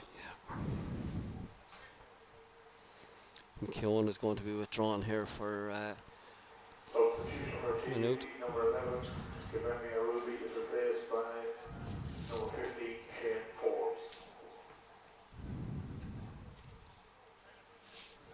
I think it's number 11, McKeown, that's been replaced here. But I think Eamon has fallen asleep over there, the camera. yeah, it's number 11. Lewis McKeown has come out with. Sorry, number 11.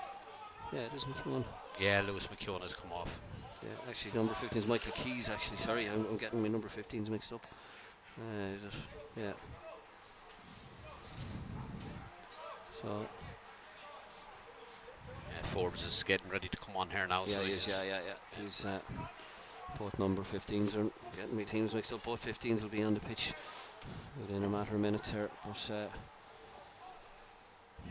Lewis McKeown replaced by Michael Keys for Manut. Not sure if that's a defensive call there, because McKeown was doing well and he was dropping into midfield and helping out in the centre of the pitch. But I'd be interested to see when Shane Forbes comes in, what's the move by TUD. It's a foul.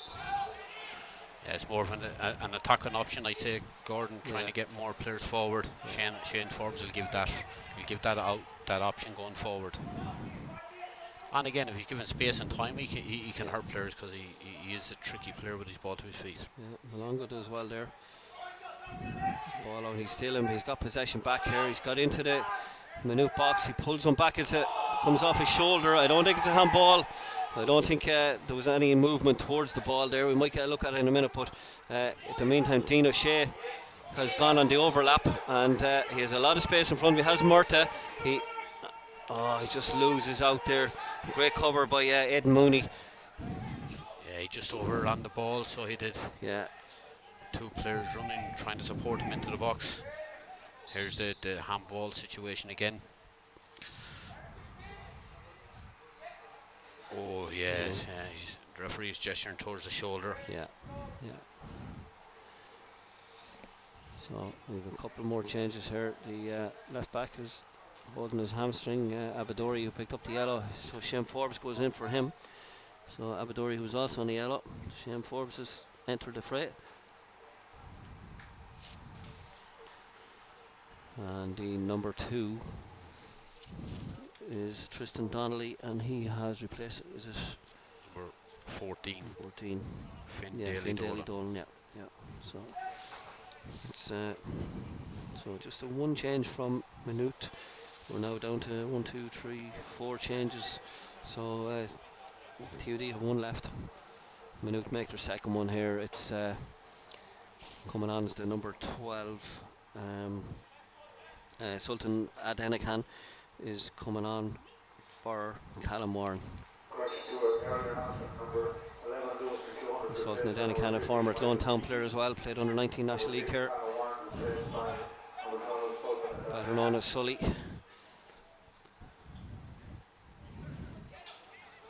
So again, Reddy gets that ball out wide here to Forbes, who's probably on an unnatural left side. I'm not sure he's going to play as an inverted winger, Colin, but we'd know him more as a central midfielder. Looks like they've reverted to a 3, Gordon, to try to get that extra man up front. We'll see how it plays out here. Yeah, actually looks like Aruba has gone up front with Markey. So, well, with 7 minutes left, they have to try something different. Absolutely. Yeah. Reddy thought about the switch to Malonga, but it was never on. Dean O'Shea just puts his foot through that one, but it does find his number 7. Matthew O'Hara, who's switched sides. Substitution for TUD, number 3, Eric Aberdahl, and number 14, Finn Daly Dolan, replaced by number 2, Tristan Donnelly, and number 15, Shane Forbes. Sutton Denican there winning possession, and ball played in behind by Matthew O'Hara, and again it's Murta. Yeah, he's done very well, Murta. He's pulled a great ball across, but it was just needed a little bit more support up there, a little bit quicker, but decent ball across the 6-yard box at the outside of his right foot. Yeah, absolutely, great ball in. He's full of running still, Murta. He's done very, very well this first half. Well, you know, he's led the line, free ball. He scored a fantastic goal. In a couple of minutes, Connolly will have to start thinking now about your player of the match, your man of the match for that Mint Plus reconditioned foam for the player of the match award. And I'll leave that with you, but a bit of football to be played here yet as O'Hara makes a little bit of ground, finds Murta back to O'Shea turns back onto his left foot inside, and ball, well, almost played in behind the TUD defence. Keane Curtis just couldn't get a grab on that one. It just kind of spun behind him. Yeah, he's starting to look a bit tired now, Keane Curtis as well. There's still 5 minutes in it, you know, can they create that opportunity to get themselves back in the game? Yeah, they'll definitely have enough quality.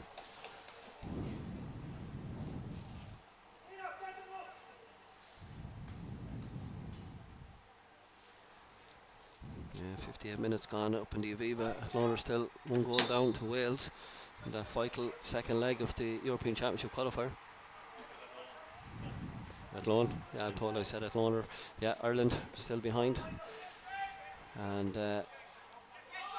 Sutton Denican Sully picks that one down, and again, Manut just need to keep possession, nothing silly. Play as much of this game in a TUD half as they can, and this type of football won't do them any bit of harm at all. Just keep possession, working TUD. And then they go along, but picked up by Curtis again. No, sorry, it's ready.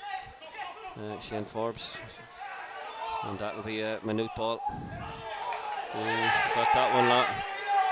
Yeah, that was, for me, it was a Manut ball all the way. Yeah. To be fair, we let them away with that one. They've done very well tonight. Malongo plays that one into Markey, but just can't get a hold of it under pressure from Dornan, of all people.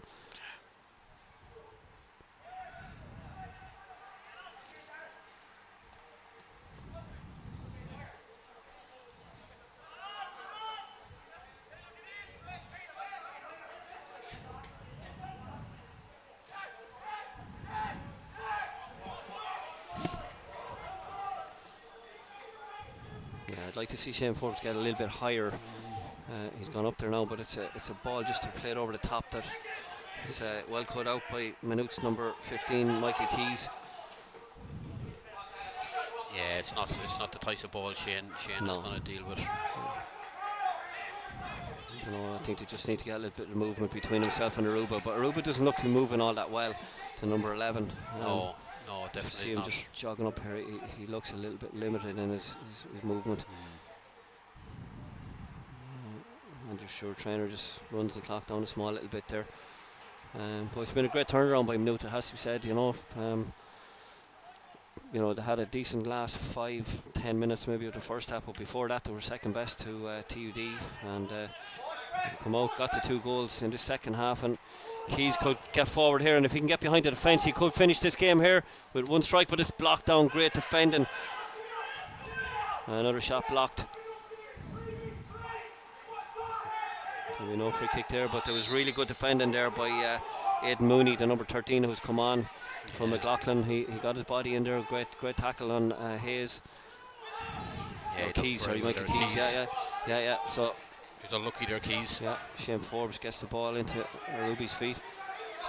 He finds Reddy. And again, possession just going straight back to Manut. Yeah, it's just not happening at the minute for TUD. They need to find an answer for somewhere. They're running out of time here in this game. Yeah, less than 2 minutes. We'll have the stoppages, and again, you can expect probably at least 4 minutes Shane Forbes wins that header. Sully gets that one, just drops it over Swazi Irahu. He's nice and simple. Ball played forward by Keys, but Swazi has it, just drops it out to Murta with a ball behind the defence. There's a chance for Dornan, but well read by Darren Mooney and the TUD goal. Yeah, that was hard luck. It nearly turned into a great ball in behind.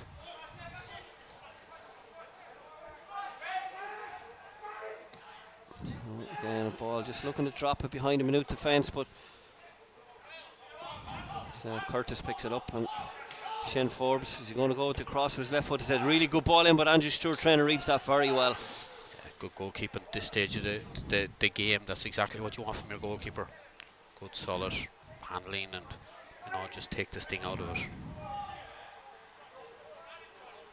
Yeah, got enough footprint across, but it was well read by Andrew Stewart trainer, playing here in his hometown. His hometown club, who we played with last season, made his senior first division debut here for the club. And James O'Callaghan is about to make another change here. It's their number 13, Luke Brady, is going to come in, and well, there's a player down injured. We just have to wait and see who this change is for. Just see Paul Thone there, the fourth official with the board. We'll get confirmation of the change now. Again, it's going to be number 7 O'Hara is going to come out. This is in the 90th minute now. He's done a lot of work, O'Hara. Yeah, he's limping over there badly actually. He's out of shot on the far side of the pitch, but he's really struggling to get off the pitch. He doesn't seem to be able to put much weight on that left foot. But Luke Brady comes in his place. That's the third change by Manut. Their head coach there, James O'Callaghan, who's won so much with Piedmont. He looks like he's going to win a CUFL Premier Division title with the men here from Maynooth University. This is the Premier Division final. It's the big final of the men's third level league. As Malongo there is under pressure. Mooney, keeper. Yeah, Mooney had to. Good header by Sully.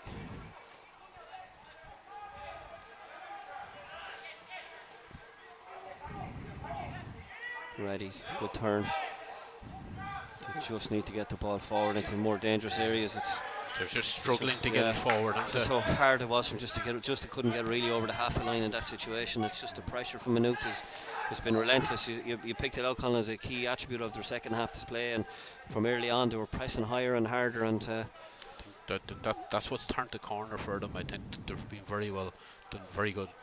Murta, Dorn, O'Toole have really pressed from the middle. Yeah, they've pressed you off. can even see here Murta is chasing up here to close down, to stop the throw in. It looked like Mooney, the keeper, was going to take the throw, but Murta got up there and forced the issue, and we'll just see in a second now, fourth official. It looks like 4 minutes we've been told here, so we'll get confirmation of that now from Paul Thone. Ball is played in Shane Forbes. Well, Swazi Irahu there just got his. I'm not sure is the board working correctly down there, but so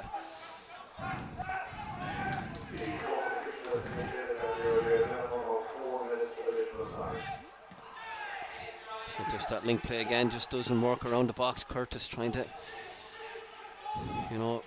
build a little bit of something there with his number 2, Tristan Donnelly, who's come in. The ball will come all the way out here to Charlie McGee. At this stage he has to go put it into the box, I think, but Curtis picks it up, but he's just out muscle there. Great work by Dean O'Shea, the captain, showing and the leader's role there as Mooney, the keeper, comes out. He finds Reddy just goes wide to Malonga again out wide to the substitute Fallon. Fallon's blocked there by, it was I think Luke Brady. They're just struggling to get it into the box, aren't they? Manut are working so hard to stop it at source. They're stopping Yeah. it. They're stopping the crosses. They're blocking it. They're in a 5-3-2 there. Very well. Yeah, it's Murta is over the top, the keeper. We saw something similar in the last game, but it doesn't happen here. So Nadican with goes long, but that's not going to threaten. And Ireland are gone 2-1 down in the women's game, unfortunately. So after 63 minutes. That's a tired effort now. Yeah, Charlie McGee just couldn't find Forbes. Yeah.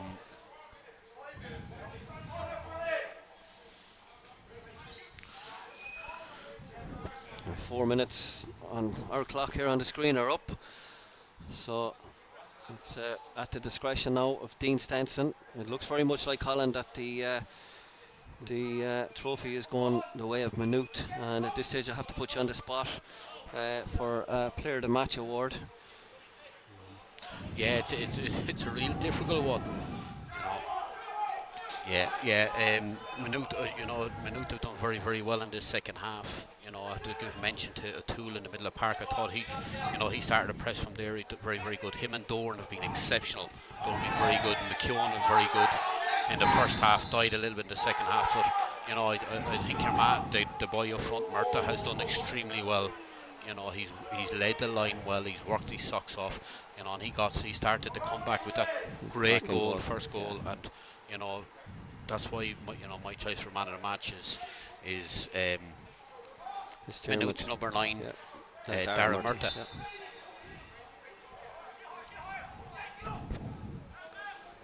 Ball just knocked over the top by Manut. Don't have to do anything special at this stage, but Doran picks up possession after good work by Michael Keys. They'll look to hold this in the corner because there can't be much left, and TUD just lose possession. It's going to be a Manut throw.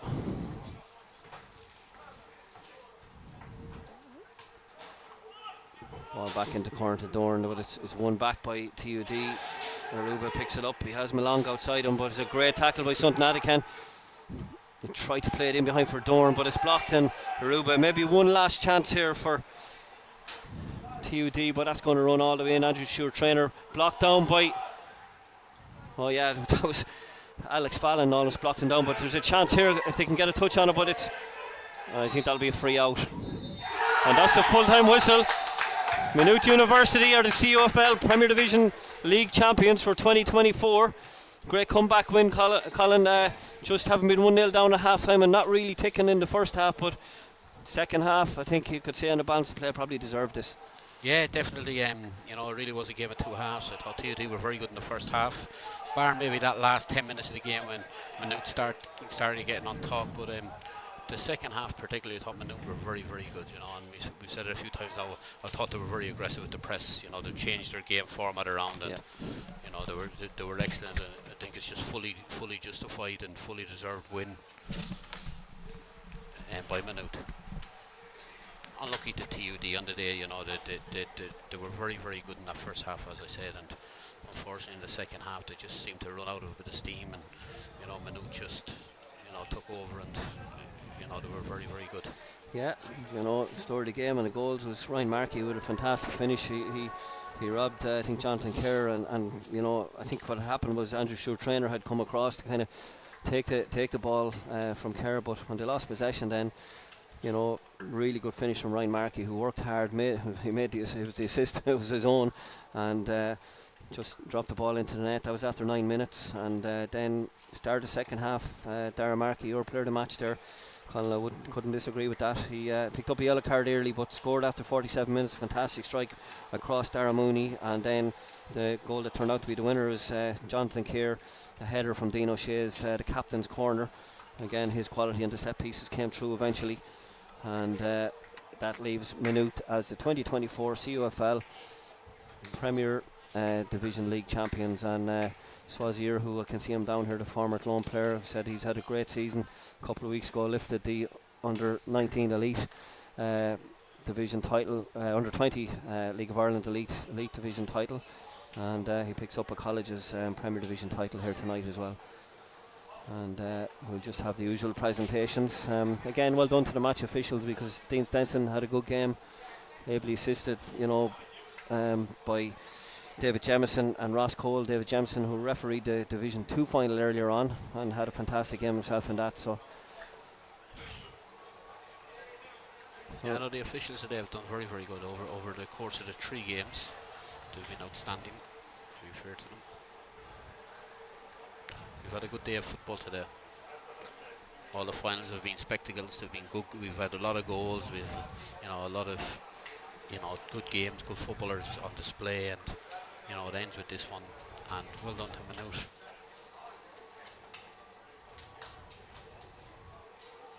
yeah, tomorrow Wednesday we have the Division 1 final and the Division 3 final, and then the Division 5 final. So the Division 5 final will be between Pierce College and Closh to Ida.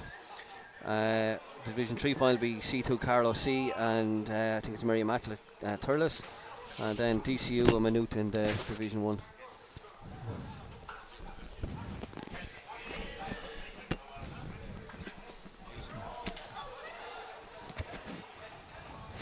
So a happy bunch of Maynooth players.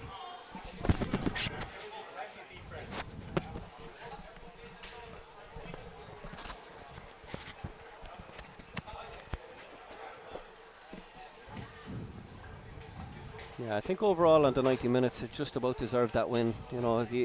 In finals you need to come through in the second half, and that's really what Maynooth did, Colin. They showed their extra bit of quality, and maybe TUD, when they were on top for so long in the first half, needed that second goal. Just didn't happen. It looked like they were going to get a second one for periods, but it just didn't happen. Yeah, no, very, very true. We were talking about the physicality of TUD in the first half, and the importance of Manut moving the ball quicker, and not getting into a physical battle. And I think in the second half that's what they've done. They moved the ball a lot quicker. They moved it on 1-2 touch. We saw that with the first goal. Great link-up play. Great movement. Great third man running and a great finish. But I think the whole second half they moved the ball a lot quicker than what they did in the first half, and they took the physical battle out of the game, and that didn't help TUD. But fair dues to Manut for seeing that and noticing it, and it was a great win for them. Yeah. So Roy O'Malley, chairman of the Colleges and Universities Football League committee, just saying a couple of words, and big win for Barry Prendeville there. He's a soccer development officer at Maynooth University. His first team head coach is James O'Callaghan. And commiserations to Jamie Moore and his backroom staff there with TUD. They're perennial finalists and winners of this tournament, so they won't begrudge Maynooth this title.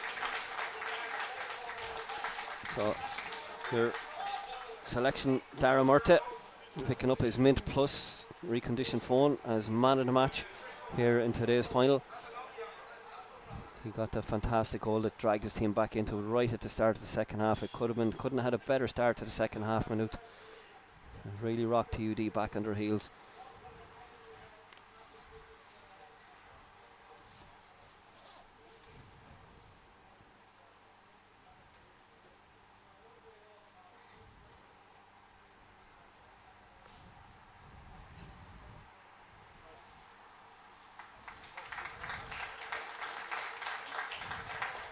So again, Paddy Gallagher down there helping out with the formalities. Paddy's involved in colleges, third level football, having coming through from the Letterkenny IT days. I could safely say he has 40 years of work given and more into colleges football.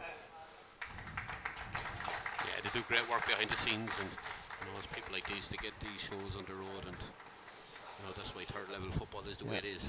Guys like Paddy, they're great guys. Yeah, just going through the shot there, getting his medal. First was the captain Matthew O'Brien from TUD. He was a big loss at the start of that second half. He came out with his knee strapped, and he was a massive loss to them.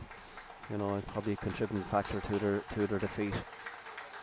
Yeah, absolutely. Even his quality on the ball is, we can't speak highly enough about it, but even his leadership qualities and just having somebody in there to talk other guys through games and help other guys, and somebody to look up to on the pitch. They just didn't have that, and that was a big loss. That was a huge loss, and we thought so at the time, and it actually worked out to be that way.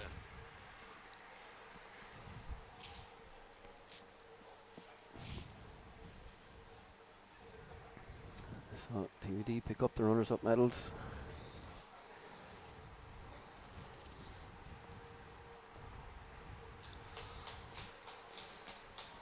Lucky enough for us, the fog lifted. Actually, it looked ominous there at half time and for the first maybe 10 minutes of the second half, but it's pretty much cleared up here down at Lone Stadium at Lissywullen.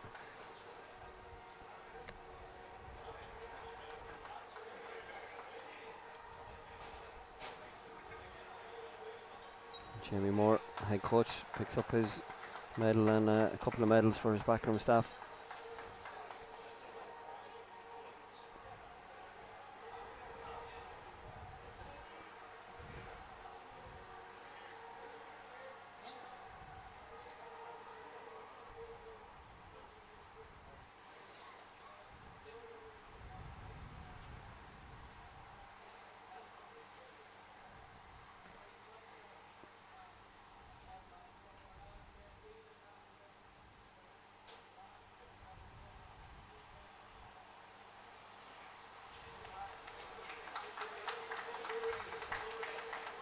So Andrew Stewart, trainer, the local boy here, picks up his medal first as part of the winning squad from Manut.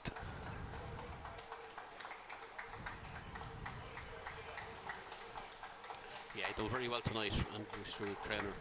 Not too much he could do with the first goal. It was an excellent finish by Ryan Markey, and he was kind of just showing for the ball, giving the option for the defender, and unfortunately was intercepted. Yeah, his decision making I thought was very good in the second half. He came for a cross at one stage, and that Shane Forbes cross that was arrowed in, and he just read it very well, made it look much easier than it probably was. But composure, knew when to play it out, when to go along. Decision making really, really good.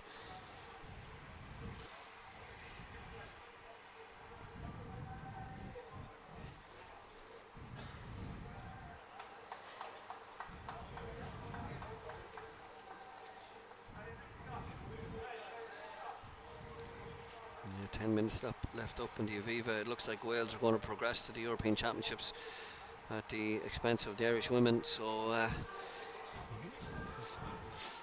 Ireland will be looking for a goal to grab a foothold in that game and maybe give them an opportunity to force extra time. But at the moment, Wales are in the lead 2-0 at the Aviva Stadium.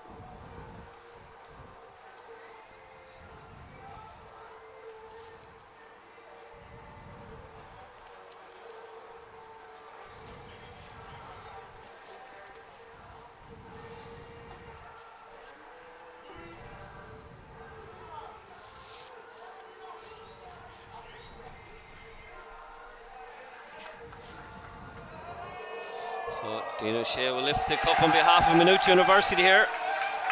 Again, they are the 2024 CUFL College and University Football League Premier Division champions.